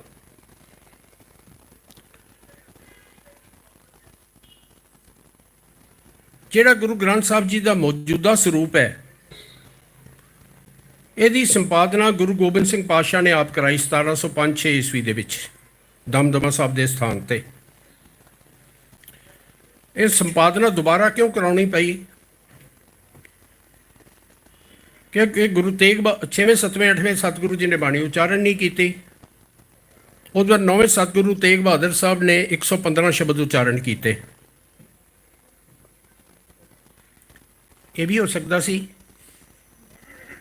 कि जिहड़ा संपादन गुरु अर्जन साहब ने किया सी उन्होंने उंज दा उंज रखिया जाता ते 115 शब्द अलग छाप दिते जाते भी 9वें पातशाह की बाणी। लेकिन गुरु गोबिंद सिंह पातशाह जी का फैसला सी कि सतगुरु की बाणी गुरु ग्रंथ साहब तो बाहर नहीं रहनी चाहिए। ਜੇ ਗੁਰੂ ਸਾਹਿਬਾਨ ਦੀ ਬਾਣੀ ਹੈ ਤੇ ਗੁਰੂ ਗ੍ਰੰਥ ਸਾਹਿਬ 'ਚ ਹੋਣੀ ਚਾਹੀਦੀ ਹੈ। ਉਹਦੀ ਇਹੀ ਸਭ ਤੋਂ ਵੱਡੀ ਪਛਾਣ ਹੈ ਕਿ ਗੁਰੂ ਗ੍ਰੰਥ ਸਾਹਿਬ ਦੇ ਵਿੱਚ ਹੈ ਤੇ ਫਿਰ ਗੁਰੂ ਦੀ ਬਾਣੀ ਹੈ। ਇਸ ਕਰਕੇ ਉਹਨਾਂ ਨੇ ਸੰਪਾਦਨ ਕਰਕੇ ਦੁਬਾਰਾ ਜਿੱਥੇ ਜਿੱਥੇ ਢੁਕਵੇਂ ਸਥਾਨ ਸਨ, ਜਿਹੜੇ ਜਿਹੜੇ ਰਾਗਾਂ ਦੇ ਵਿੱਚ ਜਿੱਥੇ ਸ਼ਬਦ ਆਉਣੇ ਚਾਹੀਦੇ ਸਨ, ਉੱਥੇ ਗੁਰੂ ਤੇਗ ਬਹਾਦਰ ਸਾਹਿਬ ਦੇ ਸ਼ਬਦ ਦਰਜ ਕਰਾਏ। ਇਹਨੂੰ ਸੰਪੂਰਨਤਾ ਦਿੱਤੀ ਗੁਰੂ ਗੋਬਿੰਦ ਸਿੰਘ ਪਾਤਸ਼ਾਹ ਜੀ ਨੇ। ਗੁਰੂ ਪਿਆਰਿਓ, ਇਹ ਹੋ ਸਕਦਾ ਹੈ ਕਿ ਗੁਰੂ ਗੋਬਿੰਦ ਸਿੰਘ ਪਾਤਸ਼ਾਹ ਨੇ ਆਪ ਬਾਣੀ ਉਚਾਰਨ ਕੀਤੀ ਤੇ ਆਪ ਬਾਹਰ ਰੱਖ ਦਿੱਤੀ। ਜੇ ਹੋਰ ਕੁਝ ਨਹੀਂ ਤਾਂ ਘੱਟੋ ਘੱਟ ਨਿਤਨੇਮ ਹੀ ਪੂਰਾ ਕਰ ਦਿੰਦੇ, ਵੀ ਸਿੱਖ ਨੂੰ ਕੋਈ ਭੁਲੇਖਾ ਨਾ ਰਹਿ ਜਾਏ। ਬਹੁਤ ਸੰਗਤਾਂ ਦਾ ਸਵਾਲ ਆਉਂਦਾ ਰਹਿੰਦਾ, ਮੈਂ ਇੱਕ ਸੰਖੇਪ ਦੇ ਵਿੱਚ ਗੱਲ ਕਰਦੇ ਹਾਂ ਕਿ ਜੀ ਨਿਤਨੇਮ ਕਿੰਨਾ ਹੈ। ਸਭ ਤੋਂ ਪਹਿਲੀ ਗੱਲ ਤਾਂ ਇਹ ਕਿ ਸਿੱਖ ਦਾ ਨਿਤਨੇਮ ਕੀ ਹੈ। ਸਿੱਖ ਦਾ ਨਿਤਨੇਮ ਇਹ ਹੈ ਕਿ ਰੋਜ਼ ਪੜ੍ਹੇ।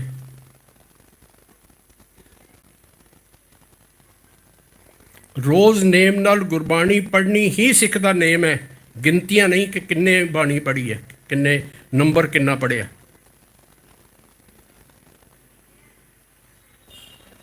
ਲੇਕਿਨ ਗੁਰੂ ਗ੍ਰੰਥ ਸਾਹਿਬ ਜੀ ਦੇ ਵਿੱਚ ਪਹਿਲੇ 13 ਪੰਨੇ, ਜਿਹਦੇ ਵਿੱਚ ਪਹਿਲੇ 8 ਪੰਨੇ ਜਪ ਬਾਣੀ ਹੈ, 8 ਤੋਂ ਲੈ ਕੇ 12 ਤੱਕ 100 ਦਰ ਤੇ 100 ਪੁਰਖ ਦੇ 9 ਸ਼ਬਦ ਨੇ, 5 ਸ਼ਬਦ 100 ਦਰ ਦੇ, 4 ਸ਼ਬਦ 100 ਪੁਰਖ ਦੇ, ਉਹਦੇ ਬਾਅਦ 5 ਸ਼ਬਦ 16 ਬਾਣੀ ਦੇ, 12 ਤੇ 13 ਪੰਨੇ ਤੇ 13 ਪੰਨੇ ਸਤਿਗੁਰੂ ਨੇ ਆਪ ਸਾਨੂੰ ਨਿਤਨੇਮ ਬਣਾ ਕੇ ਦਿੱਤਾ ਹੈ। ਔਰ ਇਸ ਨਿਤਨੇਮ ਦੇ ਉੱਤੇ ਗੁਰੂ ਗੋਬਿੰਦ ਸਿੰਘ ਪਾਤਸ਼ਾਹ ਦੀ ਪ੍ਰਵਾਨਗੀ ਹੈ, ਕਿਉਂਕਿ ਉਹਨਾਂ ਨੇ ਇਸ ਸਰੂਪ ਨੂੰ ਗੁਰਗੱਦੀ ਦਿੱਤੀ, ਉਹਦੇ 'ਚ ਕੋਈ ਚੇਂਜ ਨਹੀਂ ਕੀਤਾ।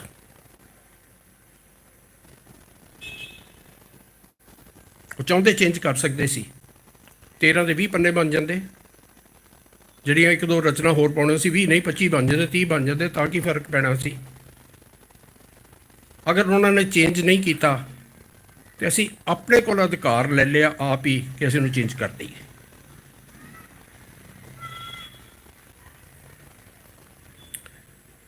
ਜੇ ਗੁਰੂ ਗੋਬਿੰਦ ਸਿੰਘ ਪਾਤਸ਼ਾਹ ਨੇ ਇਹ ਜ਼ਰੂਰੀ ਸਮਝਿਆ ਕਿ ਗੁਰੂ ਤੇਗ ਬਹਾਦਰ ਸਾਹਿਬ ਦੀ ਬਾਣੀ ਗੁਰੂ ਗ੍ਰੰਥ ਸਾਹਿਬ ਜੀ ਦੇ ਵਿੱਚ ਦਰਜ ਕੀਤੀ ਜਾਏ, ਤੇ ਜੇ ਆਪਣੀ ਕੋਈ ਬਾਣੀ ਉਚਾਰਨ ਕੀਤੀ ਹੁੰਦੀ ਤੇ ਕੀ ਉਹਨੂੰ ਬਾਹਰ ਰੱਖ ਦਿੰਦੇ, ਉਹਨਾਂ ਵਿੱਚ ਦਰਜ ਕਰਦੇ।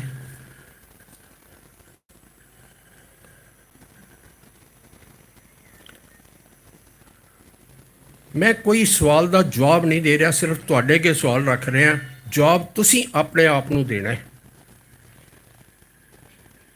ਮੈਂ ਤਾਂ ਜਵਾਬ ਦੇ ਦੇਂਗਾ ਤਾਂ ਫਿਰ ਮੈਂ ਤਾਂ ਨਿਰਣਾ ਕਰ ਦਿੱਤਾ ਨਾ। ਇਹ ਤੁਹਾਡਾ ਹੱਕ ਹੈ, ਮੇਰਾ ਹੱਕ ਨਹੀਂ। ਹਾਂ, ਮੈਂ ਇੱਕ ਗੱਲ ਕਹਿ ਸਕਦਾ, ਗੁਰੂ ਗ੍ਰੰਥ ਸਾਹਿਬ ਜੀ ਦੀ ਹਜ਼ੂਰੀ 'ਚ ਖੜਾ, ਜੋ ਕੁਝ ਕਵਾਂਗਾ ਇਮਾਨਦਾਰੀ ਨਾਲ ਸੱਚ ਕਵਾਂਗਾ। ਉਹਨੂੰ ਤੁਸੀਂ ਕਿਸ ਰੂਪ ਦੇ ਵਿੱਚ ਪ੍ਰਵਾਨ ਕਰਨਾ ਤੁਹਾਡੇ ਉੱਤੇ ਹੈ, ਫੈਸਲਾ ਤੁਸੀਂ ਕਰਨਾ ਹੈ।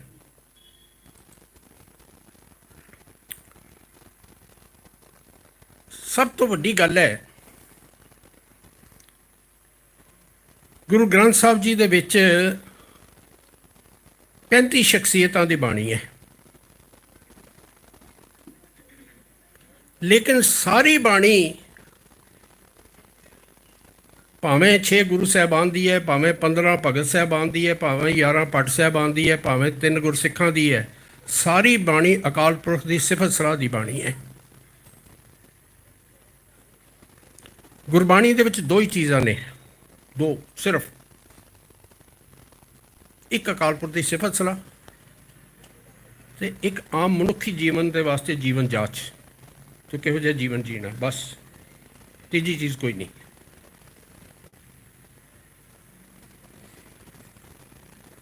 ਗੁਰਬਾਣੀ ਦਾ ਇਹ ਨੇਮ 6 ਗੁਰੂ ਸਾਹਿਬ ਨੇ ਵੀ ਨਿਭਾਇਆ। ਗੁਰਸਿੱਖਾਂ ਦੀ ਬਾਣੀ ਦਰਜ ਕੀਤੀ ਗਈ ਜਿਹੜੀ ਇਸੇ ਨੇਮ ਦੇ ਉੱਤੇ ਚੱਲਦੀ ਸੀ।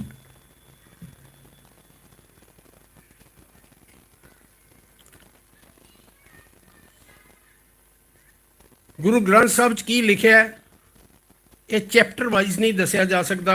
ਸਿਰਫ ਇੰਨਾ ਦੱਸਿਆ ਜਾ ਸਕਦਾ ਹੈ ਵੀ 31 ਰਾਗ ਨੇ, ਇੰਨੇ ਤੋਂ ਇੰਨੇ ਪੰਨੇ ਤੱਕ ਆਹ ਰਾਗ ਹੈ ਤੇ ਇੰਨੇ ਤੋਂ ਇੰਨੇ ਪੰਨੇ ਤੱਕ ਇਹ ਰਾਗ ਹੈ।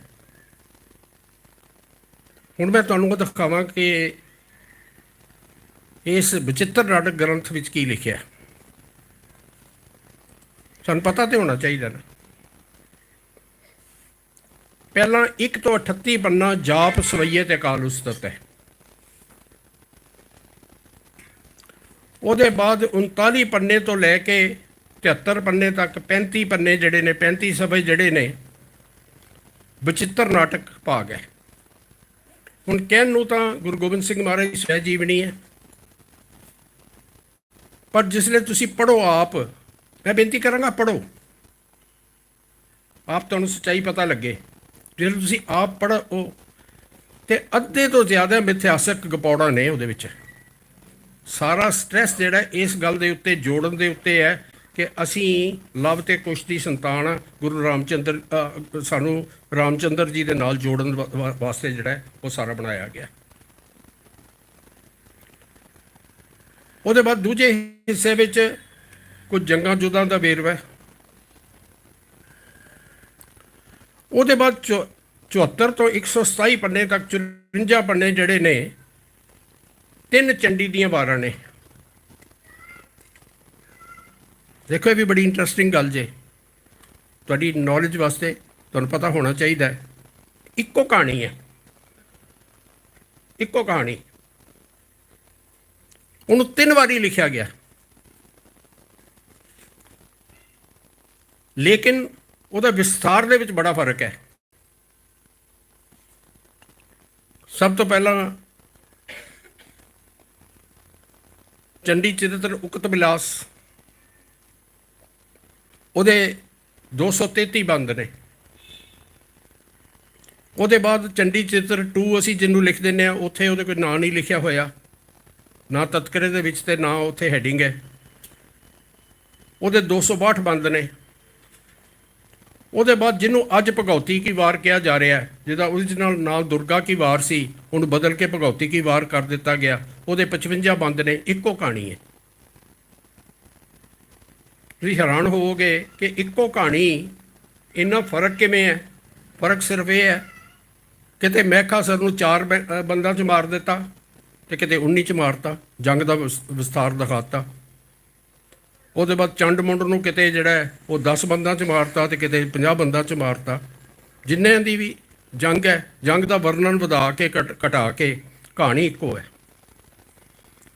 ਹੁਣ ਇਹਦੇ ਜਿਹੜੇ ਨੇ ਕੁੱਲ 54 ਪੰਨੇ ਦੇ ਨੇ।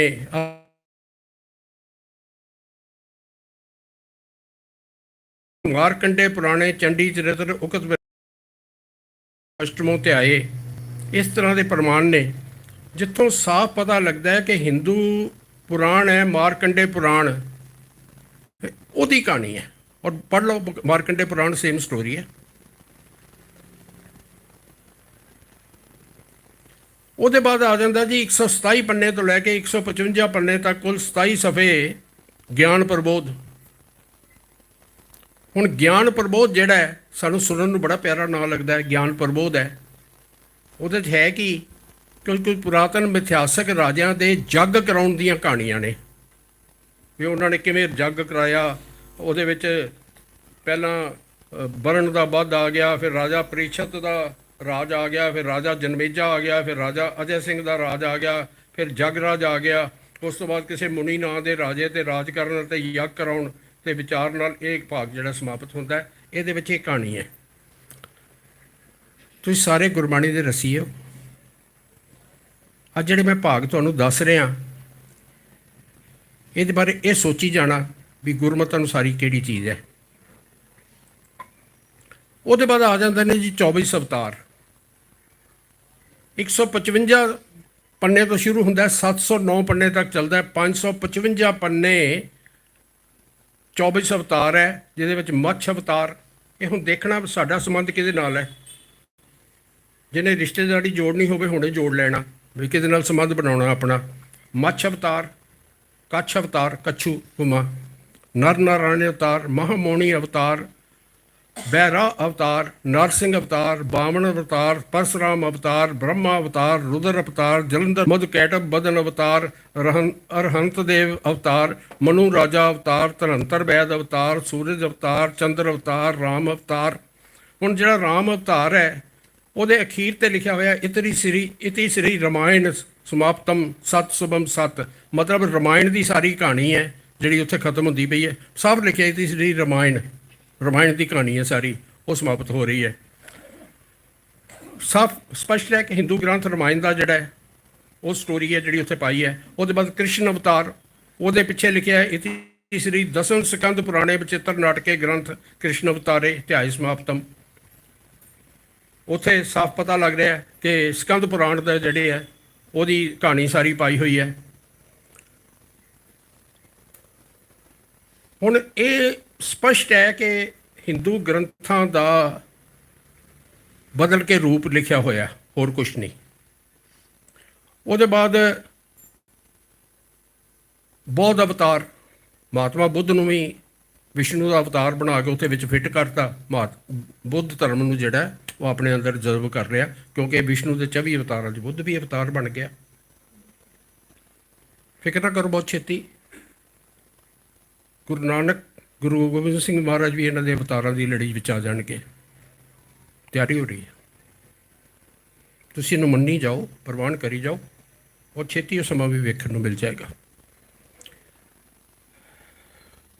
ਫਿਰ ਨੇ ਕਲੰਕੀ ਅਵਤਾਰ, ਬਾਲਮੀਕੀ ਅਵਤਾਰ, ਪਰਸਨਾਥ ਅਵਤਾਰ, ਇਸ ਤੋਂ ਇਲਾਵਾ ਬ੍ਰਹਮਾ ਦੇ 7 ਅਵਤਾਰ ਨੇ, ਇਹਦੇ ਵਿੱਚ ਹੀ ਆ ਜਾਂਦੇ ਨੇ।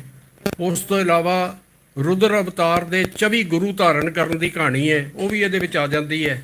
ਇਹ 555 ਸਫ਼ੇ ਤੱਕ ਇਹੀ ਚੱਲਦਾ ਹੈ। ਉਹਦੇ ਬਾਅਦ 8 ਸਫ਼ੇ ਨੇ ਜਿਹਦੇ ਉੱਤੇ ਕੁਝ ਫੁਟਕਲ ਸ਼ਬਦ ਨੇ, 709 ਤੋਂ 716 ਪੰਨੇ। ਉਹਦੇ ਬਾਅਦ 717 ਤੋਂ ਲੈ ਕੇ 808 ਤੱਕ 92 ਸਫ਼ੇ ਜਿਹੜੇ ਨੇ ਸ਼ਸਤਰ ਨਾਮ ਵਾਲਾ, ਜਿਹਦੇ ਵਿੱਚ ਸ਼ਸਤਰਾਂ ਦੀ ਪੂਜਾ ਕੀਤੀ ਗਈ ਹੈ।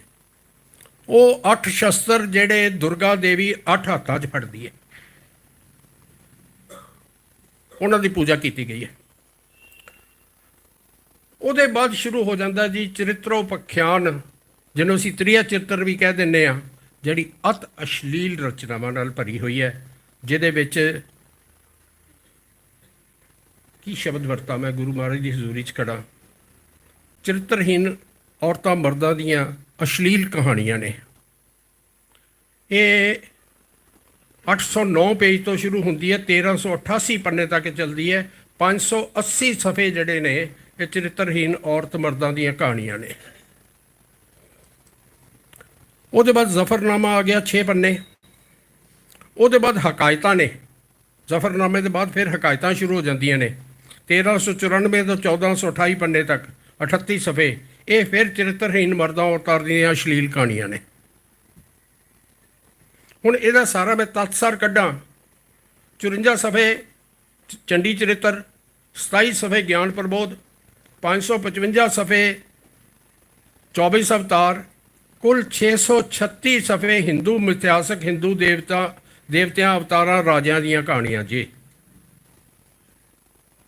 92 ਸਫ਼ੇ ਜਿਹੜੇ ਨੇ ਪੁਰਾਣੇ ਜ਼ਮਾਨੇ ਦੇ ਸ਼ਸਤਰਾਂ ਦੀਆਂ ਸਿਫਤਾਂ ਨੇ, ਦੁਰਗਾ ਦੇਵੀ ਦੇ 8 ਹੱਥਾਂ ਵਿੱਚ ਫੜੇ ਸ਼ਸਤਰ, ਤੇ 580 ਸਫ਼ੇ ਚਰਿਤਰੋਪਖਿਆਨ ਤੇ 34 ਸਫ਼ੇ ਹਕਾਇਤਾਂ, ਕੁੱਲ 614 ਸਫ਼ੇ 1428 ਦੇ ਵਿੱਚ ਅਸ਼ਲੀਲ ਕਹਾਣੀਆਂ ਦੇ ਨੇ।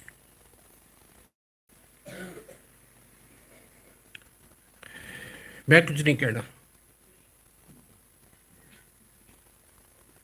ਤੁਸੀਂ ਫੈਸਲਾ ਕਰ ਲੈਣਾ ਸਾਡਾ ਸੰਬੰਧ ਕਿਹੜੀ ਰਚਨਾ ਦੇ ਨਾਲ ਹੈ।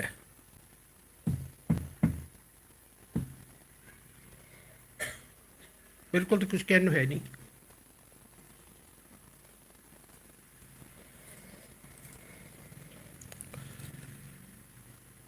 ਸਭ ਤੋਂ ਇੰਪੋਰਟੈਂਟ ਹੁੰਦੇ ਨੇ ਸਿਧਾਂਤਕ ਪੱਖ। ਮੈਂ ਅਸਲ 'ਚ ਬਹੁਤ ਪਛੜ ਕੇ ਚੱਲ ਰਿਹਾ। ਮੈਂ ਜਿੱਥੇ ਤੱਕ ਅੱਜ ਪਹੁੰਚਣਾ ਚਾਹੁੰਦਾ ਸੀ ਉੱਥੇ ਤੱਕ ਪਹੁੰਚ ਨਹੀਂ ਸਕਣਾ, ਪਰ ਚਲੋ ਜਿੰਨੀ ਗੱਲ ਸਮਝ ਲੱਗ ਜੇ ਉਨੀ ਵੀ ਬਹੁਤ ਹੈ।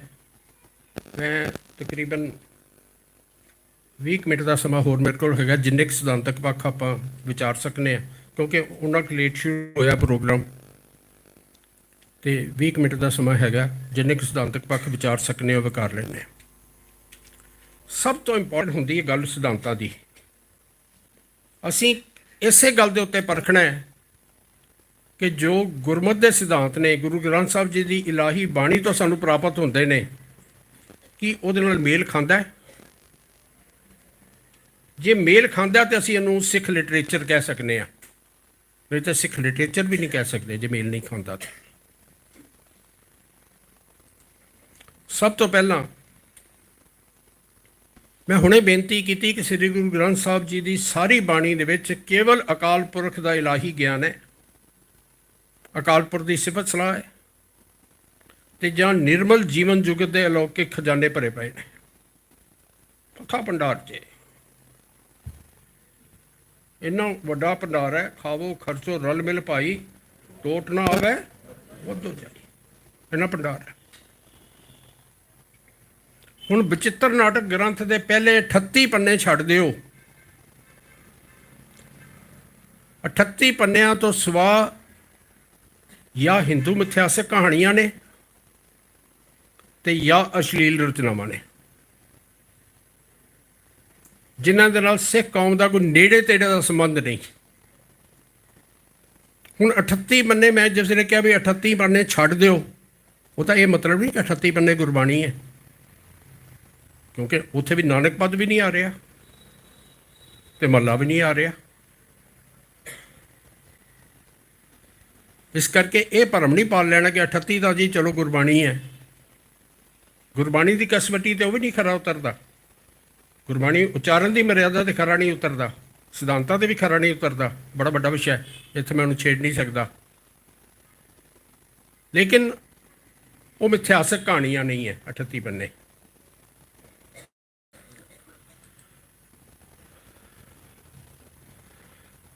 ਸਾਡਾ ਇਸ਼ਟ ਕੌਣ ਹੈ? ਉਹ ਇਸ਼ਟ ਹੈ ਸਾਡਾ ਜਿਹਦਾ ਮੂਲ ਮੰਤਰ ਰੋਜ਼ ਰਟਨੇ ਆ, ਇੱਕ ਓੰਕਾਰ ਸਤਨਾਮ ਕਰਤਾ ਪੁਰਖ ਨਿਰਭਉ ਨਿਰਵੈਰ ਅਕਾਲ ਮੂਰਤ ਅਜੂਨੀ ਸੈਭੰ ਗੁਰ ਪ੍ਰਸਾਦ। ਅਕਾਲ ਪੁਰਖ ਦਾ ਸਰੂਪ ਦਰਸ਼ਨ ਕਰਾਇਆ ਸਾਨੂੰ ਮੂਲ ਮੰਤਰ ਦੇ ਰੂਪ ਦੇ ਵਿੱਚ ਵੀ ਕੋਈ ਰਟਣ ਵਾਲਾ ਮੰਤਰ ਨਹੀਂ ਦਿੱਤਾ, ਅਕਾਲ ਪੁਰਖ ਦਾ ਸਰੂਪ ਦੇ ਦਰਸ਼ਨ ਕਰਾਤੇ ਸਾਨੂੰ। ਹੁਣ ਬਚਿੱਤਰ ਨਾਟਕ ਗ੍ਰੰਥ ਦੇ ਵਿੱਚ ਜਿਸ ਵੇਲੇ ਝਾਤੀ ਮਾਰਨੇ ਆ, ਉੱਥੋਂ ਜਿਹੜਾ ਇਸ਼ਟ ਉੱਭਰ ਕੇ ਆਉਂਦਾ ਹੈ ਉਹ ਮੈਂ ਤੁਹਾਡੇ ਸਾਹਮਣੇ ਪੇਸ਼ ਕਰਨ ਲੱਗਾ।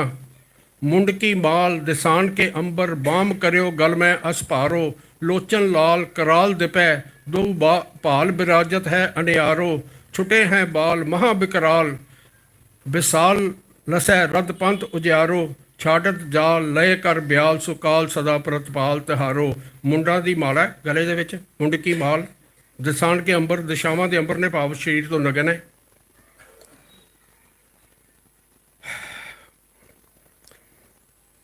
ਬਾਮ ਕਰਿਓ ਗਲ ਮੈਂ ਅਸਪਾਰੋ, ਖੱਬੇ ਪਾਸੇ ਜਿਹੜੀ ਹੈ ਬੜੀ ਭਾਰੀ ਤਲਵਾਰ ਧਾਰਨ ਕੀਤੀ ਹੋਈ ਉਹਨੇ। ਲੋਚਨ ਲਾਲ, ਲਾਲ ਲਾਲ ਅੱਖਾਂ ਨੇ, ਭਿਆਨਕ ਅੱਖਾਂ ਨੇ। ਲੋਚਨ ਲਾਲ ਕਰਾਲ ਦਿਪੈ ਦੋ ਭਾਲ ਬਿਰਾਜਤ ਹੈ ਉਨਿਆਰੋ, ਤਿੱਖੀਆਂ ਤਿੱਖੀਆਂ ਅੱਖਾਂ ਨੇ, ਮੱਥੇ ਉੱਤੇ ਅਣੀਦਾਰ ਤੀਰਾਂ ਵਾਂਗੂ ਬਿਰਾਜ ਰਹੀਆਂ ਨੇ।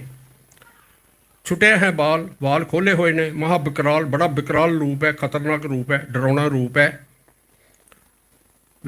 ਵਿਸਾਲ ਲਸੈ ਰਦ ਪੰਥ ਉਜਿਆਰੋ, ਉਹਦੇ ਦੰਦ ਜਿਹੜੇ ਨੇ ਸਾਹਮਣੇ ਚਮਕਦੇ ਹੋਏ ਨਜ਼ਰ ਆ ਰਹੇ ਨੇ, ਚਮਕਦੇ ਦੰਦ ਨਜ਼ਰ ਆਉਂਦੇ ਨੇ, ਤੇ ਹੱਥ ਵਿੱਚ ਉਹਨੇ ਲਏ ਹੋਏ ਨੇ ਸੱਪ ਤੇ ਅੱਗ ਛੱਡ ਰਹੇ ਨੇ। ਛਾੜਤ ਜਾਨ ਲਏ ਕਰ ਬਿਆਲ ਸੋ ਕਾਲ ਸਦਾ ਪ੍ਰਤਪਾਲ ਤਿਹਾਰੋ, ਇਹ ਦੇਵੀ ਕਾਲ ਤੇਰਾ ਜਿਹੜੀ ਸਦਾ ਪਾਲਣਾ ਕਰੇ। ਇਹ ਰੂਪ ਉੱਭਰ ਕੇ ਆਉਂਦਾ ਹੈ ਉੱਥੇ ਇਸ਼ਟ ਦਾ। ਆ ਜੇ ਸਾਹਮਣੇ, ਆ ਦਰਸ਼ਨ ਕਰ ਲਓ,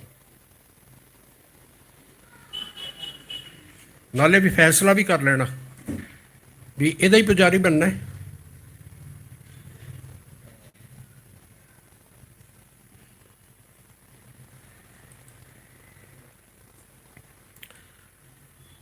ਸਾਡਾ ਸਭ ਤੋਂ ਵੱਡਾ ਸਿਧਾਂਤ ਹੈ ਕਿ ਅਕਾਲ ਪੁਰਖ ਨਿਰਾਕਾਰ ਹੈ।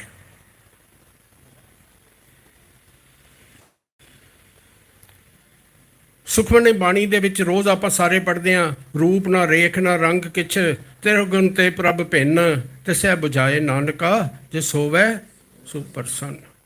ਨਾ ਰੂਪ ਨਾ ਰੇਖ ਨਾ ਰੰਗ, ਨਿਰਾਕਾਰ ਹੈ।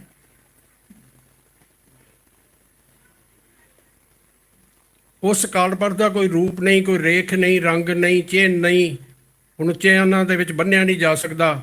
ਮਾਇਆ ਤੋਂ ਬੇਦਾਗ ਹੈ, ਤ੍ਰਿਗੁਣ ਤੇ ਪ੍ਰਭ ਭਿੰਨ, ਪਛਾਣ ਤੇ ਆਪ ਹੀ ਕਰਨੀ ਪਏਗੀ, ਨਹੀਂ ਤਿਸੇ ਬਜਾਏ ਨਾਨਕਾ ਜਿਸ ਹੋਵੇ ਸੋ ਪ੍ਰਸੰਨ। ਗੁਰੂ ਨਾਨਕ ਸਾਹਿਬ ਦਾ ਪਾਵਨ ਫੁਰਮਾਨ ਹੈ, ਸਾਚੇ ਸਚਿਆਰ ਵਿਟੋਂ ਕੁਰਬਾਨ, ਨਾ ਤਿਸ ਰੂਪ ਵਰਨ ਨਹੀਂ ਰੇਖਿਆ, ਸਾਚਾ ਸ਼ਬਦ ਨਿਸ਼ਾਨ। ਸਤਿਗੁਰੂ ਕਹਿੰਦੇ ਨੇ ਮੈਂ ਉਸ ਸੱਚੇ ਸਚਿਆਰ ਅਕਾਲ ਪੁਰਖ ਤੋਂ ਬਲਿਹਾਰ ਜਾਣਾ, ਨਾ ਉਹਦਾ ਕੋਈ ਰੂਪ ਹੈ, ਨਾ ਉਹਦਾ ਕੋਈ ਵਰਨ ਹੈ, ਨਾ ਉਹਨੂੰ ਰੇਖਾ ਦੇ ਵਿੱਚ ਬੰਨ੍ਹਿਆ ਜਾ ਸਕਦਾ ਹੈ, ਨਾ ਤਿਸ ਰੂਪ ਵਰਨ ਨਹੀਂ ਰੇਖਿਆ। ਕਿਵੇਂ ਪਛਾਣ ਹੈ ਉਹਦੀ? ਸਾਚੇ ਸ਼ਬਦ ਨਿਸ਼ਾਨ, ਸ਼ਬਦ ਦੇ ਵਿੱਚੋਂ ਲੱਭਦਾ, ਸ਼ਬਦ ਰਾਹੀਂ ਉਹਦੇ ਨਾਲ ਸੰਬੰਧ ਸਥਾਪਿਤ ਕੀਤਾ ਜਾ ਸਕਦਾ ਹੈ। ਹੁਣ ਇੱਕ ਆਮ ਬੜੀ ਗੱਲ ਚੱਲਦੀ ਹੈ, ਉਹਦੀ ਕੀ ਫਰਕ ਪੈ ਗਿਆ? ਇੰਨੇ ਨਾਂ ਗੁਰੂ ਗ੍ਰੰਥ ਸਾਹਿਬ 'ਚ ਵਰਤੇ ਨੇ, ਉੱਥੇ ਗੁਰੂ ਗੋਬਿੰਦ ਸਿੰਘ ਮਹਾਰਾਜ ਨੇ ਮਹਾਕਾਲ ਨਾਮ ਵਰਤ ਲਿਆ। ਇਹ ਬੜੀ ਦਲੀਲ ਸੁਣੀ ਜਾਂਦੀ ਹੈ। ਹੁਣ ਮਹਾਕਾਲ ਦੇ ਦਰਸ਼ਨ ਕਰ ਲਓ, ਆਇਓ ਤੇ ਦਰਸ਼ਨ ਕਰ ਲਓ। ਏਕੇ ਰਹਿ ਗਿਓ ਜਬੇ ਪਿਆਲਾ, ਐਸਾ ਮਜ਼ਾ ਜੁਧ ਬਕਰਾਲਾ, ਮਹਾਕਾਲ ਕੇ ਭਇਓ ਪ੍ਰਸੇਤਾ, ਡਾਰਾ ਪੂੰਛ ਭੂਮ ਪੋਛ ਕਰ ਦੇਤਾ। ਮਹਾਕਾਲ ਮੈਦਾਨੇ ਜੰਗ ਦੇ ਵਿੱਚ ਜੰਗ ਕਰ ਰਿਹਾ, ਹੱਥ ਦੇ ਵਿੱਚ ਉਹਨੇ ਸ਼ਸਤਰ ਫੜੇ ਹੋਏ ਨੇ, ਉਹਨੇ 6 ਪਤਾਲ ਜਿੱਤ ਲਏ, ਇੱਕ ਪਿਆਲ ਰਹਿ ਗਿਆ, ਏਕੇ ਰਹਿ ਗਏ ਜਬੇ ਪਿਆਲਾ, ਇੱਕ ਪਤਾਲ ਜਦੋਂ ਬਾਕੀ ਰਹਿ ਗਿਆ, ਐਸਾ ਮਚਾ ਜੁੱਧ ਬਕਰਾਲਾ, ਬੜਾ ਖਤਰਨਾਕ ਜੰਗ ਜਿਹੜਾ ਹੈ ਉਹ ਮਚ ਗਿਆ। ਮਹਾਕਾਲ ਕੇ ਭਇਓ ਪ੍ਰਸੇਤਾ, ਮਹਾਕਾਲ ਨੂੰ ਪਸੀਨਾ ਆ ਗਿਆ, ਉਹਨੇ ਪੂੰਝ ਕੇ ਸਾਰਾ ਥੱਲੇ ਸੁੱਟ ਦਿੱਤਾ।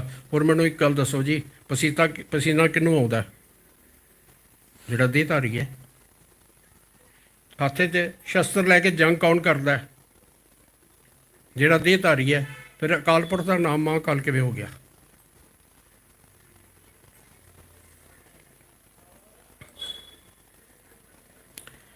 ਗੁਰਬਾਣੀ ਸਿਰਫ ਇੱਕ ਅਕਾਲ ਪੁਰਖ ਦੀ ਗੱਲ ਕਰਦੀ ਹੈ।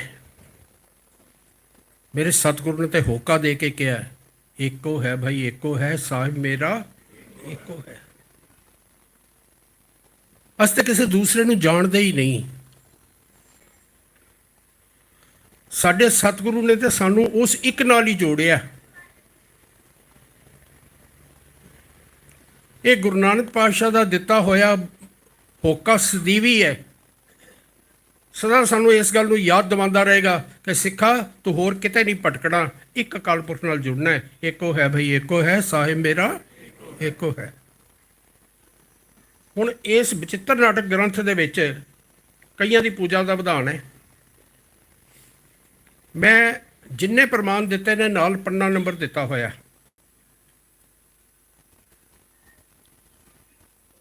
ਅਗਰ ਕੋਈ ਪ੍ਰਮਾਣ ਝੂਠਾ ਹੋਵੇ, ਗਲਤ ਹੋਵੇ, ਮੈਂ ਹਰ ਸਜ਼ਾ ਦਾ ਭਾਗੀ ਹਾਂ। सर्वकाल है पिता अपारा, देव काल का मात हमारा, मनुआ गुर मुर मनसा माई, जिनको मोह सब शुभ क्रिया पढ़ाई। पिता देव सर्वकाल है, जिन्हों महाकाल भी कहा जाता है, तो काल का देव ही साडी माता है। गल की थी ना, हेमकुंड पर्वत है जहाँ सपत सिंह सोबत है, ताम अदक तपस्या साधी, यदि महाकाल काल का आराधी। इत्थे भी कहा जा रहा है भी काल का मेरी माँ है।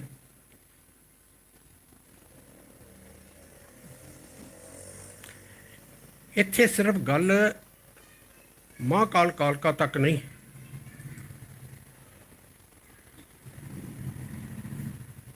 गुरबाणी कहती अकाल पुरख कदी जूना च नहीं आउंदा। साडे मूल मंत्र दे विच गल स्पष्ट कर दी गई, अजूनी कदी जूना च नहीं आउंदा। और सतगुरु ने बख्शिश की समझाता, सगल अपराध दे लो रोनी, सो मुख जलो जित कहे ठाकुर जोनी। सारे पुआड़ियां की जड़ है, सारे विकारियां की जड़ है। तू एक शरीर नूं रब समझ के उन्होंने लोरियां दे रहा। कृष्ण जी की छोटी जी मूर्ति बना के जदों जन्माष्टमी हुंदी है, उन्होंने भंगूड़े च पा के झूले दिते जांदे ने, लोरियां दित्तियां जांदियां ने। फिर कृष्ण जी नालों तो लोरियां देने वाला वड्डा हो गया ना। यही गल सतगुरु कहते हैं भी एक पासे तुहानूं भगवान कह रहे हैं, दूजे पासे लोरियां दे रहे हैं। सगल अपराध दे लो रोनी, ਔਰ ਇਹਨੂੰ ਅਪਰਾਧ ਕਹਿ ਰਹੇ ਨੇ। ਅਪਰਾਧ ਸਭ ਤੋਂ ਵੱਡਾ ਪਾਪ ਇਹ ਹੈ ਕਿ ਜਿਹਨੂੰ ਭਗਵਾਨ ਕਹਿ ਰਹੇ ਉਹਨੂੰ ਲੋਰੀਆਂ ਦੇ ਰਿਹਾ। ਸੋ ਮੁਖ ਜਲੋ ਜਿਤ ਕਹੇ ਠਾਕੁਰ ਜੋਨੀ, ਉਹ ਮੁਖ ਸੜ ਜਾਣਾ ਚਾਹੀਦਾ ਜਿਹੜਾ ਕਹਿੰਦਾ ਪਰਮਾਤਮਾ ਜੂਨਾ ਚਾਹੁੰਦਾ ਹੈ। ਸਾਡੇ ਸਤਿਗੁਰੂ ਦੀ ਪਾਵਨ ਬਾਣੀ ਕਹਿੰਦੀ ਹੈ, ਤੂੰ ਪਾਰ ਬ੍ਰਹਮ ਪਰਮੇਸ਼ਰ ਜੋਨ ਨਾ ਆਵਈ, ਤੂੰ ਹੁਕਮੀ ਸਾਜੈ ਸ੍ਰਿਸ਼ਟ ਸਾਜ ਸਮਾਵਈ। ਹੇ ਅਕਾਲ ਪੁਰਖ ਪਾਰ ਬ੍ਰਹਮ ਪਰਮੇਸ਼ਰ ਜੀ, ਤੁਸੀਂ ਕਦੀ ਜੂਨਾ 'ਚ ਨਹੀਂ ਆਉਂਦੇ। ਤੁਸੀਂ ਆਪਣੇ ਹੁਕਮ ਦੇ ਵਿੱਚ ਸਾਰੀ ਸ੍ਰਿਸ਼ਟੀ ਨੂੰ ਸਾਜਿਆ ਤੇ ਸਾਜ ਕੇ ਉਹਦੇ ਵਿੱਚ ਹੀ ਸਮਾਏ ਹੋਏ ਹੋ। ਇਹ ਸਾਡਾ ਸਿਧਾਂਤ ਹੈ। ਹੁਣ ਦੂਜੇ ਪਾਸੇ ਕੀ ਹੈ? ਜਬ ਜਬ ਹੋਤ ਅਰਿਸ਼ਟ ਅਪਾਰਾ, ਤਬ ਤਬ ਦੇਹ ਧਰਤ ਅਵਤਾਰਾ, ਕਾਲ ਸਬਨ ਕੋ ਪੇਖ ਤਮਾਸ਼ਾ, ਅੰਤੈ ਕਾਲ ਕਰਤ ਹੈ ਨਾਸਾ। ਜਦੋਂ ਜਦੋਂ ਧਰਤੀ ਦੇ ਉੱਤੇ ਪਾਪ ਵੱਧ ਜਾਂਦੇ ਨੇ, ਜਨਤਾ ਨੂੰ ਦੁੱਖ ਦੇਣ ਵਾਲੇ ਅਰਿਸ਼ਟ ਪੈਦਾ ਹੋ ਜਾਂਦੇ ਨੇ, ਉਦੋਂ ਹੀ ਪਰਮੇਸ਼ਰ ਜਿਹੜਾ ਦੇਹ ਧਾਰਨ ਕਰਕੇ ਅਵਤਾਰ ਧਾਰਨ ਕਰਦਾ ਹੈ।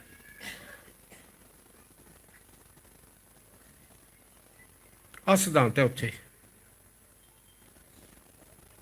ਜਿਹੜਾ ਸਾਡੇ ਗੁਰਮਤ ਦੇ ਬਿਲਕੁਲ ਵਿਰੋਧੀ ਸਿਧਾਂਤ ਹੈ। ਮੈਂ ਹੁਣੇ ਗੱਲ ਕੀਤੀ ਨਾ, ਗੱਲ ਦੋ ਦੀ ਨਹੀਂ। ਅਬ 24 ਉਤਰੋਂ ਅਵਤਾਰਾ, ਜੇ ਬਿ ਤਿਨਕਾ ਲਖਾ ਅਖਾਰਾ, ਸੁਨਤ ਸੰਤ ਸਭੈ ਚਿਤ ਲਾਈ, ਵਰਨਤ ਸਿਆਮ ਜਥਾ ਮਤ ਭਾਈ। ਹੁਣ ਮੈਂ 24 ਅਵਤਾਰਾਂ ਦੀ ਕਥਾ ਕਰਦਾ। ਉੱਥੇ ਅਵਤਾਰਵਾਦ ਹੈ, ਜਿਸ ਅਵਤਾਰਵਾਦ ਨੂੰ ਗੁਰਬਾਣੀ ਪ੍ਰਮਾਣ ਨਹੀਂ ਕਰਦੀ, ਗੁਰਮਤ ਪ੍ਰਮਾਣ ਨਹੀਂ ਕਰਦੀ।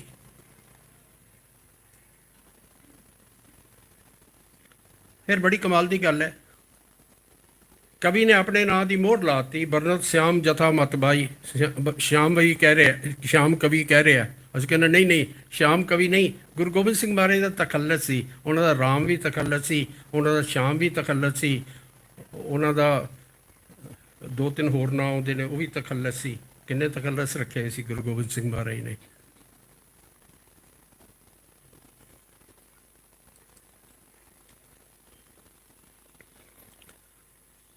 ਬੜੀ ਇੰਪੋਰਟੈਂਟ ਗੱਲ, ਅਕਾਲ ਪੁਰਸ਼ ਨੇ ਸ੍ਰਿਸ਼ਟੀ ਕਿਵੇਂ ਸਾਜੀ?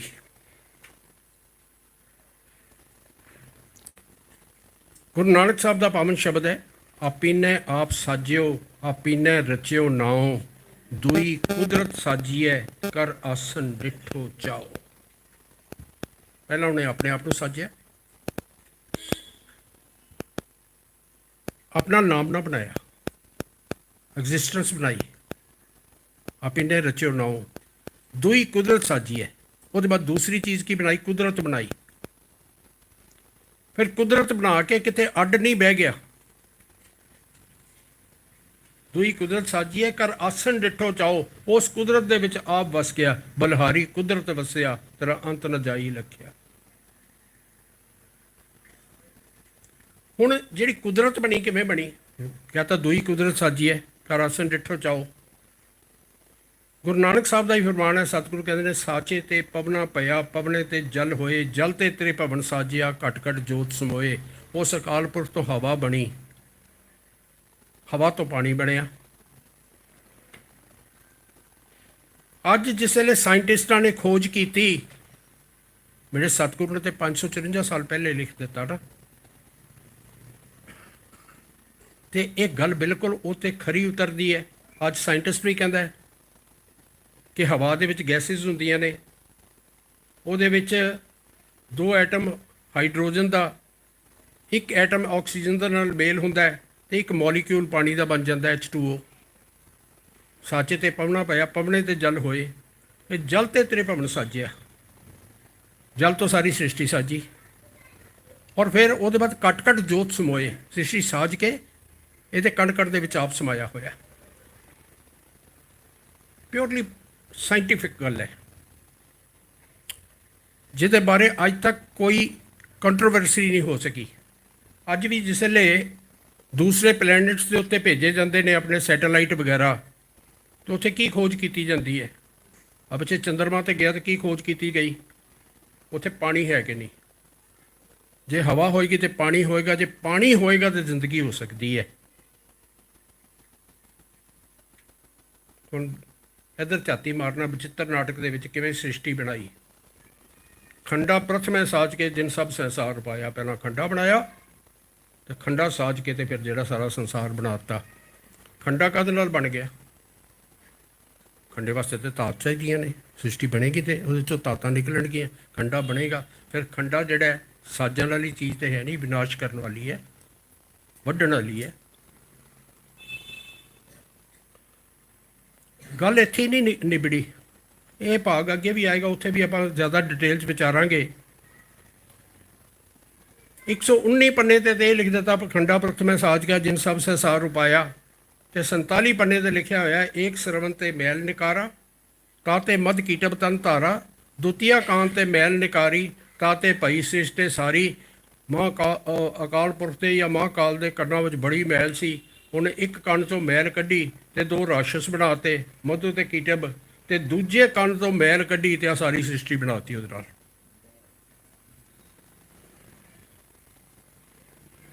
ਮੈਂ ਬੇਨਤੀ ਕੀਤੀ, ਮੈਂ ਕੁਛ ਆਪਣੇ ਵੱਲੋਂ ਨਿਰਣਾ ਨਹੀਂ ਕਰਕੇ ਦੇ ਰਿਹਾ, ਮੈਂ ਤੇ ਜੋ ਲਿਖਿਆ ਤੁਹਾਡੇ ਅੱਗੇ ਪੇਸ਼ ਕਰ ਰਿਹਾ। ਫੈਸਲਾ ਤੁਸੀਂ ਕਰਨਾ ਹੈ। ਲੇਕਿਨ ਇੱਕ ਬੇਨਤੀ ਕਰਾਂਗਾ, ਅੱਜ ਮੁੱਕਦੇ ਪ੍ਰੈਜੈਂਟੇਸ਼ਨ ਜਿਹਦਾ ਚਾਂਸ ਕੋਈ ਨਹੀਂ, ਕੱਲ ਮੁੱਕੇਗੀ। ਕੱਲ ਜਿਸ ਵੇਲੇ ਇੱਥੋਂ ਉੱਠੋ ਨਾ, ਤੇ ਇੱਕ ਫੈਸਲਾ ਕਰਕੇ ਉੱਠਣਾ, ਦੁਬਦਾ ਦੇ ਵਿੱਚ ਨਾ ਉੱਠਣਾ। ਜੇ ਉਹਦੇ ਬਾਅਦ ਵੀ ਦੁਬਦਾ ਰਹਿ ਜਾਏ ਫਿਰ ਫਾਇਦਾ ਕੋਈ ਨਹੀਂ। ਕੀ ਫੈਸਲਾ ਕਰਨਾ ਹੈ ਤੁਹਾਡੀ ਮਰਜ਼ੀ ਹੈ। ਮੈਂ ਜੋ ਸੱਚਾਈ ਤੁਹਾਡੇ ਸਾਹਮਣੇ ਪੇਸ਼ ਕਰ ਦੇਣ ਲੱਗਾ, ਫੈਸਲਾ ਤੁਸੀਂ ਕਰਨਾ ਹੈ। ਲੇਕਿਨ ਇੰਨੀ ਬੇਨਤੀ ਜ਼ਰੂਰ ਕਰਾਂਗਾ ਵੀ ਉਹਦੇ ਬਾਅਦ ਦੁਬਦਾ ਲੈ ਕੇ ਨਾ ਜਾਣਾ, ਇੱਕ ਫੈਸਲਾ ਕਰਕੇ ਉੱਠਣਾ।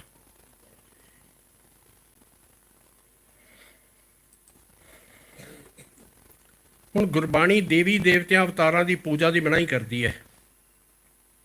ਗੁਰੂ ਅਰਜਨ ਸਾਹਿਬ ਦਾ ਪਾਵਨ ਸ਼ਬਦ ਹੈ, ਮਹਿਮਾ ਨਾ ਜਾਣੈ ਵੇਦ, ਬ੍ਰਹਮੇ ਨਹੀਂ ਜਾਣੈ ਭੇਦ, ਅਵਤਾਰ ਨਾ ਜਾਣੈ ਅੰਤ, ਪਰਮੇਸ਼ਰ ਪਾਰ ਬ੍ਰਹਮ ਬੇਅੰਤ। ਉਸੇ ਸ਼ਬਦ ਨੂੰ ਜਾਰੀ ਰੱਖਦੇ ਹੋਏ ਸਤਿਗੁਰੂ ਦੀ ਬਖਸ਼ਿਸ਼ ਕਰਦੇ ਨੇ, ਸ਼ੰਕਰਾ ਨਹੀਂ ਜਾਣੈ ਭੇਵ, ਕੋਜਤ ਹਾਰੇ ਦੇਵ, ਦੇਵੀਆਂ ਨਹੀਂ ਜਾਣੈ ਮਰਮ, ਸਭ ਉੱਪਰ ਅਲਖ ਪਾਰ ਬ੍ਰਹਮ। ਹੁਣ ਥੋੜਾ ਵਿਚਿੱਤਰ ਨਾਟਕ 'ਚ ਦੇਖ ਲਈਏ। ਪ੍ਰਥਮ ਧਰੋ ਭਗਵਤ ਕੋ ਧਿਆਨਾ, ਬਾਹਰ ਕਰੋ ਕਵਿਤਾ ਵਿਦ ਨਾਨਾ, ਕ੍ਰਿਸ਼ਨ ਜਤਾ ਮਤ ਚਰਿਤਰ ਉਚਾਰੋ, ਚੂਕ ਹੋਏ ਕਬਲੇ ਹੋ ਸੁਧਾਰੋ।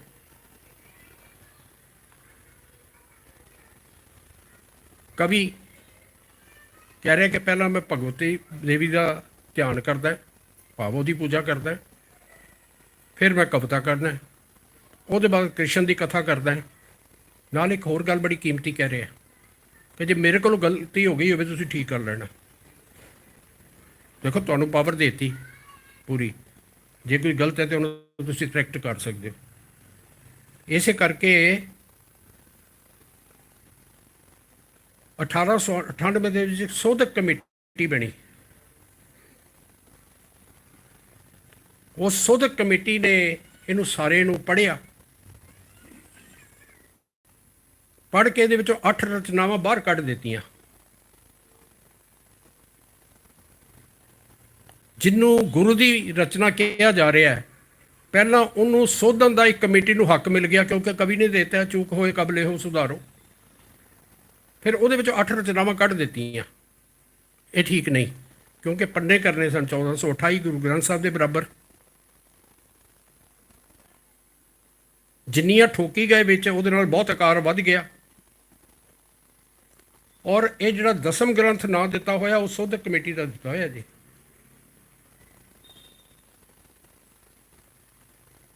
ਕੰਮ ਮੁੱਕਿਆ ਨਹੀਂ ਵੀ ਸੋਧਕ ਕਮੇਟੀ ਨੇ ਸੋਧ ਦਿੱਤਾ, ਤੁਹਾਨੂੰ ਵੀ ਅਧਿਕਾਰ ਦਿੱਤਾ ਹੈ। ਕਵੀ ਨੇ ਆਪ ਲਿਖ ਦਿੱਤਾ ਹੈ, ਚੁੱਕ ਹੋਏ ਕਬਲੇ ਹੋ ਸੁਧਾਰੋ। ਜੇ ਕੋਈ ਗਲਤੀ ਹੋ ਗਈ ਹੈ ਤੁਸੀਂ ਠੀਕ ਕਰ ਲੈਣਾ। ਮੇਰੀ ਜਿਹੜੀ ਗੱਲ ਸਮਝਾਉਣ ਦੀ ਗੱਲ ਸਿਰਫ ਇੰਨੀ ਹੈ ਕਿ ਗੁਰੂ ਗ੍ਰੰਥ ਸਾਹਿਬ ਜੀ ਦੀ ਬਾਣੀ ਦੇਵੀ ਦੇਵਤਿਆਂ ਅਵਤਾਰਾਂ ਦੀ ਪੂਜਾ ਦੀ ਮਨਾਹੀ ਕਰਦੀ ਹੈ, ਤੇ ਇੱਥੇ ਸਾਰੀ ਗੱਲ ਹੀ ਦੇਵੀ ਦੇਵਤਿਆਂ ਅਵਤਾਰਾਂ ਦੀ ਪੂਜਾ ਦੀ ਹੈ। ਸਿਰਫ ਇੱਥੋਂ ਤੱਕ ਨਹੀਂ, ਗੁਰੂ ਗੋਬਿੰਦ ਸਿੰਘ ਮਹਾਰਾਜ ਨੂੰ ਦਿਖਾਤਾ ਕਿ ਦੇਵੀ ਦੇਵਤਿਆਂ ਦੀ ਪੂਜਾ ਕਰ ਰਹੇ ਨੇ। ਇੱਥੇ ਭਗਤ ਨਾਮਦੇਵ ਜੀ ਤੇ ਕਹਿੰਦੇ ਨੇ, ਭੈਰੋ ਭੂਤ ਇਤਲਾ ਧਾਵੈ, ਖਰ ਬਾਹਣ ਉਛਾਰ ਉਡਾਵੈ, ਹਉ ਤੋਂ ਏਕ ਰਮਈਆ ਲੈ ਹੋ, ਆਨ ਦੇਵ ਬਦਰਾਵਣ ਦੈ ਹੋ, ਰਹਾਓ शिव शिव करते जो नर त्यावै, भरत जड़े डोरू टमकावै, महामाई की पूजा करे, नर से नार होए अवतरै। तू कही थी आद भवानी, मुक्त की बरिया कहाँ छपानी। ਜਿਹੜਾ ਭੈਰੋ ਦੀ ਪੂਜਾ ਕਰੇਗਾ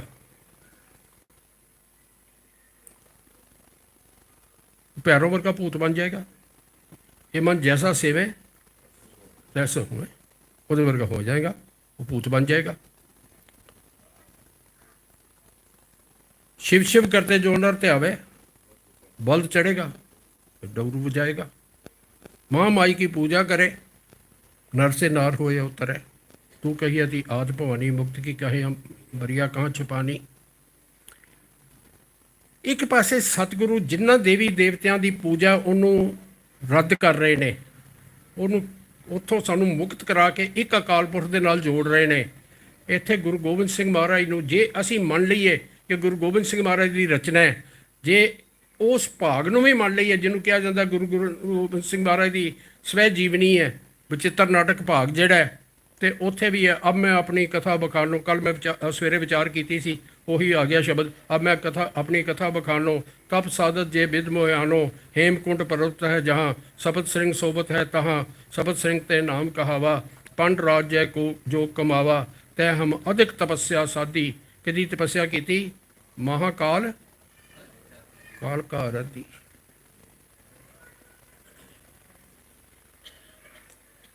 ਇਹਦੇ 809 ਪੰਨੇ ਤੇ ਦਾ ਲੇਖਕ ਲਿਖਦਾ, ਤੂੰ ਹੀ ਜੋਗ ਮਾਇਆ, ਤੂੰ ਹੀ ਬਾਗਬਾਣੀ, ਤੂੰ ਹੀ ਆਪ ਰੂਪਾ, ਤੂੰ ਹੀ ਸ੍ਰੀ ਭਵਾਨੀ, ਤੁਸੀਂ ਬਿਸ਼ਨ, ਤੂੰ ਹੀ ਬ੍ਰਹਮ, ਤੂੰ ਰੁਦਰ ਰਾਜੈ, ਤੂੰ ਹੀ ਬਿਸਮ ਮਾਤਾ, ਸਦਾ ਜੈ ਬਿਰਾਜੈ। ਸਾਰੇ ਦੇਵਤਿਆਂ ਦੀ ਪੂਜਾ ਕੀਤੀ ਜਾ ਰਹੀ ਹੈ, ਦੇਵਤਿਆਂ ਦੀ ਤੇ ਦੇਵੀਆਂ ਦੀ, ਜਿੱਥੋਂ ਗੁਰਬਾਣੀ ਸਾਨੂੰ ਮਨਾ ਕਰਦੀ ਹੈ। ਹੁਣ ਤੁਸੀਂ ਫੈਸਲਾ ਕਰ ਲੈਣਾ ਗੁਰਬਾਣੀ ਦੀ ਗੱਲ ਮੰਨਣੀ ਹੈ ਜਾਂ ਇਹਦੇ ਲਿਖਾਰੀ ਦੀ ਮੰਨਣੀ ਹੈ। ਫੈਸਲਾ ਤਾਂ ਆਪ ਹੀ ਕਰਨਾ ਪਏਗਾ ਨਾ ਜੀ। मैं एक स्लाइड होर विचार के समाप्त कर रहा, क्योंकि बहुत ज़्यादा लेट हो रहा, ਉਹਦਾ होना ठीक नहीं। ये एक स्लाइड भी इस करके विचार रहे हैं क्योंकि बड़ी महत्वपूर्ण गल है जी, ਉਹਦੇ ਨਾਲ कनैक्टेड है, निकल ना जाए, वो अड ना हो जाए। गुरबाणी तीरथ यात्रा वर्गे जिन्ने कर्म कांड ने सारिਆਂ ਨੂੰ ਰੱਦ ਕਰਦੀ है। कोई कर्म कांड नहीं सिੱਖੀ ਦੇ ਵਿੱਚ। सवेरे भी बेनती की सी, सतगुरु ने कहा कर्म कांड बहु करें आचार, बिन नाम है त्रिग त्रिग अहंकार। और सतगुरु बख्शिश करते हैं, तीरथ नाए ना उतरस मैल, कर्म धर्म सब हौमै फैल। तीर्थां ते नहाउण नाल कोई मैल नहीं उतर जानी, मन की पापां की माल नहीं उतर जानी। ये सारे कर्म धर्म जिहड़े ने ये गुमराह करने वाले ने, सब हौमै फैल, गंदगी च ले जाने वाले ने, गुमराह करने वाले ने, तो हौमे का कारण ने। सानू किहड़े तीरथ नाल जोड़िया, सतगुरु बाणी बख्शिश करते हैं, अंतर तीरथ ज्ञान है, सतगुर दिया बुझाए। मैल गई मन निर्मल हुआ, अमृतसर तीरथ नाए। गुरबाणी के अमृत सरोवर के इशनान करना है, उत्थों जिहड़ा ज्ञान है वो तीरथ है, अंतर तीरथ ज्ञान है। ਹੁਣ ਇੱਥੇ ਮੈਂ ਅੱਜ ਇੱਥੇ ਕਿਉਂ ਖਤਮ ਕਰ ਰਿਹਾ, ਜਿਵੇਂ ਉੱਥੇ ਗੁਰੂ ਗੋਬਿੰਦ ਸਿੰਘ ਮਹਾਰਾਜ ਨੂੰ ਦੇਵੀ ਦੇਵਤਿਆਂ ਦੀ ਪੂਜਾ ਕਰਦੇ ਦਿਖਾਤਾ, ਮਹਾਕਾਲ ਕਾਲਕਾ ਆਰਾਧੀ, ਇੱਥੇ ਗੁਰੂ ਤੇਗ ਬਹਾਦਰ ਸਾਹਿਬ ਨੂੰ ਤੀਰਥਾਂ ਤੇ ਭੇਜ ਦਿੱਤਾ। ਮੁਰਪਿਤ ਪੂਰਬ ਕੇਸ ਪਿਆਨਾ, ਭਾਂਤ ਭਾਂਤ ਕੇ ਤੀਰਥ ਨਾਨਾ, ਜਬ ਹੀ ਜਾਤ ਤਰਵੇਣੀ ਭਏ, ਪੁੰਨ ਦਾਨ ਦਿਨ ਕਰਤ ਬਤਾਏ। ਕਹਿੰਦੇ ਪੈਣੇ ਵੀ ਮੇਰੇ ਪਿਤਾ ਗੁਰੂ ਤੇਗ ਬਹਾਦਰ ਸਾਹਿਬ ਜਿਹੜੇ ਨੇ ਉਹ पूरब वाल चले गए, उत्थे जाके भांत भांत के तीर्थां ते इशनान किया। त्रिबाणी तीरथ से जदों गए, त्रिवेणी जिथे 3 नदियां मिलदियां ने, उत्थे जदों गए तो उत्थे कई दिन जाके पुण्यदान करते रहे। फिर उसदे बाद आ गया तहीं प्रकाश मारा पयो, इस करके मैं जमया, क्योंकि उत्थे गुरु तेग बहादुर साहब ने जाके जिहड़ा वो तीर्थां ते इशनान किए तो उत्थे पुण्यदान किए। गुरु तेग बहादुर साहब नूं तीरथ ते भेज दिता।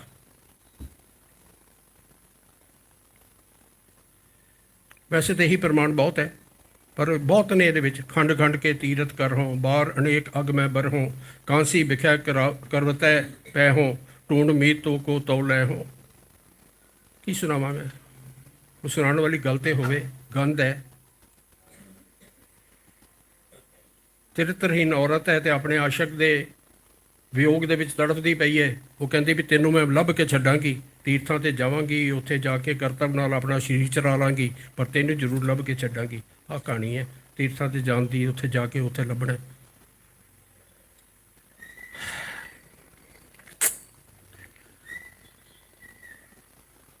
ਅੱਜ ਜਿੰਨੀ ਕੁ ਵਿਚਾਰ ਹੋ ਸਕੀ, ਬਲਕਿ ਸਮਾਂ ਥੋੜ੍ਹਾ ਜਿਹਾ ਜ਼ਿਆਦਾ ਲੱਗ ਗਿਆ, ਕਿਉਂਕਿ ਮੈਂ ਚਾਹੁੰਦਾ ਕੁਝ ਅੱਜ ਹੋ ਜਾਏ ਤੇ ਕੁਝ ਕੱਲ੍ਹ ਕਰਕੇ ਇਹਨੂੰ ਪੂਰਨ ਆਪਾਂ ਕਰ ਸਕੀਏ।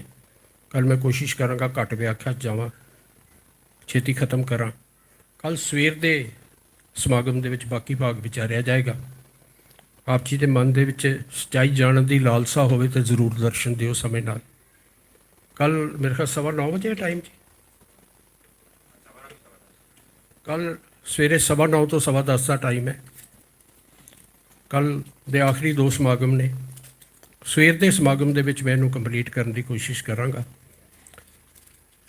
ਮੈਂ ਇੱਕ ਵਾਰੀ ਫਿਰ ਇਹ ਬੇਨਤੀ ਕਰਕੇ ਖਿਮਾ ਮੰਗਾਂਗਾ, ਮੈਂ ਕੋਈ ਨਿਰਣਾ ਨਹੀਂ ਦੇ ਰਿਹਾ, ਮੈਂ ਨਿਰਣੈਕਾਰ ਨਹੀਂ ਹਾਂ। ਮੈਂ ਤੇ ਸਿਰਫ ਜੋ ਸੱਚਾਈ ਹੈ, ਜੋ ਗੁਰੂ ਗ੍ਰੰਥ ਸਾਹਿਬ 'ਚ ਲਿਖਿਆ ਉੱਥੋਂ ਸਿਧਾਂਤ ਉੱਗੜ ਕੇ ਆਉਂਦਾ ਹੈ, ਅਤੇ ਜੋ ਇਸ ਬਚਿੱਤਰ ਨਾਟਕ ਗ੍ਰੰਥ 'ਚ ਲਿਖਿਆ ਹੈ, ਉਹ ਦੋਨੋਂ ਮੇਲ ਕੇ ਸਬਜੈਕਟ ਵਾਈਜ਼, ਟੌਪਿਕ ਵਾਈਜ਼ ਤੁਹਾਡੇ ਸਾਹਮਣੇ ਰੱਖ ਦਿੱਤੇ ਨੇ। ਫੈਸਲਾ ਤੁਸੀਂ ਕਰਨਾ ਹੈ, ਆਪਣੇ ਮਨ ਨਾਲ ਕਰਨਾ ਹੈ, ਮੇਰੇ ਕਹੇ ਤਾਂ ਨਹੀਂ ਕਰਨਾ। ਲੇਕਿਨ ਇੱਕ ਬੇਨਤੀ ਜਿਹੜੀ ਮੈਂ ਪਹਿਲਾਂ ਕੀਤੀ, ਇੱਕ ਵਾਰੀ ਫਿਰ ਦੁਹਰਾ ਦਿਆਂ, ਅੱਜ ਅਧੂਰਾ ਸਬਜੈਕਟ ਹੈ, ਕੱਲ੍ਹ ਪੂਰਾ ਹੋ ਜਾਏਗਾ। ਜੋ ਫੈਸਲਾ ਕਰਨਾ ਪੱਕਾ ਕਰਕੇ ਉੱਠਣਾ, ਫਿਰ ਦੁਬਦਾ ਨਹੀਂ ਰਹਿਣੀ ਚਾਹੀਦੀ। ਮੈਂ ਹਰ ਭਾਗ ਤੁਹਾਡੇ ਸਾਹਮਣੇ ਰੱਖ ਦਿਆਂਗਾ, ਹਰ ਭੇਦ ਖੋਲ੍ਹ ਦਿਆਂਗਾ। ਉਹਦੇ ਬਾਅਦ ਫੈਸਲਾ ਕਰਨਾ ਤੁਹਾਡੀ ਮਰਜ਼ੀ ਹੈ, ਪਰ ਉਹਦੇ ਬਾਅਦ ਦੁਬਦਾ ਨਾ ਲੈ ਕੇ ਜਾਣਾ, ਫੈਸਲਾ ਕਰਕੇ ਜਾਣਾ। ਵਿਚਾਰਾ ਕਰਦੇ ਬਹੁਤ ਸਾਰੀਆਂ ਭੁੱਲਾਂ ਹੋ ਜਾਂਦੀਆਂ ਨੇ, ਜੋ ਕਿ ਭੁੱਲਾਂ ਹੋ ਗਈਆਂ। ਹੁਣ ਦਾਸ ਖਿਮਾ ਦਾ ਜਾ ਚੁੱਕਾ, ਦਾਸ ਦੀਆਂ ਭੁੱਲਾਂ ਬਖਸ਼ਦੇ ਹੋਏ ਗੱਜ ਵੱਜ ਕੇ ਫਤਿਹ ਬੁਲਾਓ ਜੀ। ਵਾਹਿਗੁਰੂ ਜੀ ਕਾ ਖਾਲਸਾ, ਵਾਹਿਗੁਰੂ ਜੀ ਕੀ ਫਤਿਹ। ਸਤਿ ਸ੍ਰੀ ਅਕਾਲ।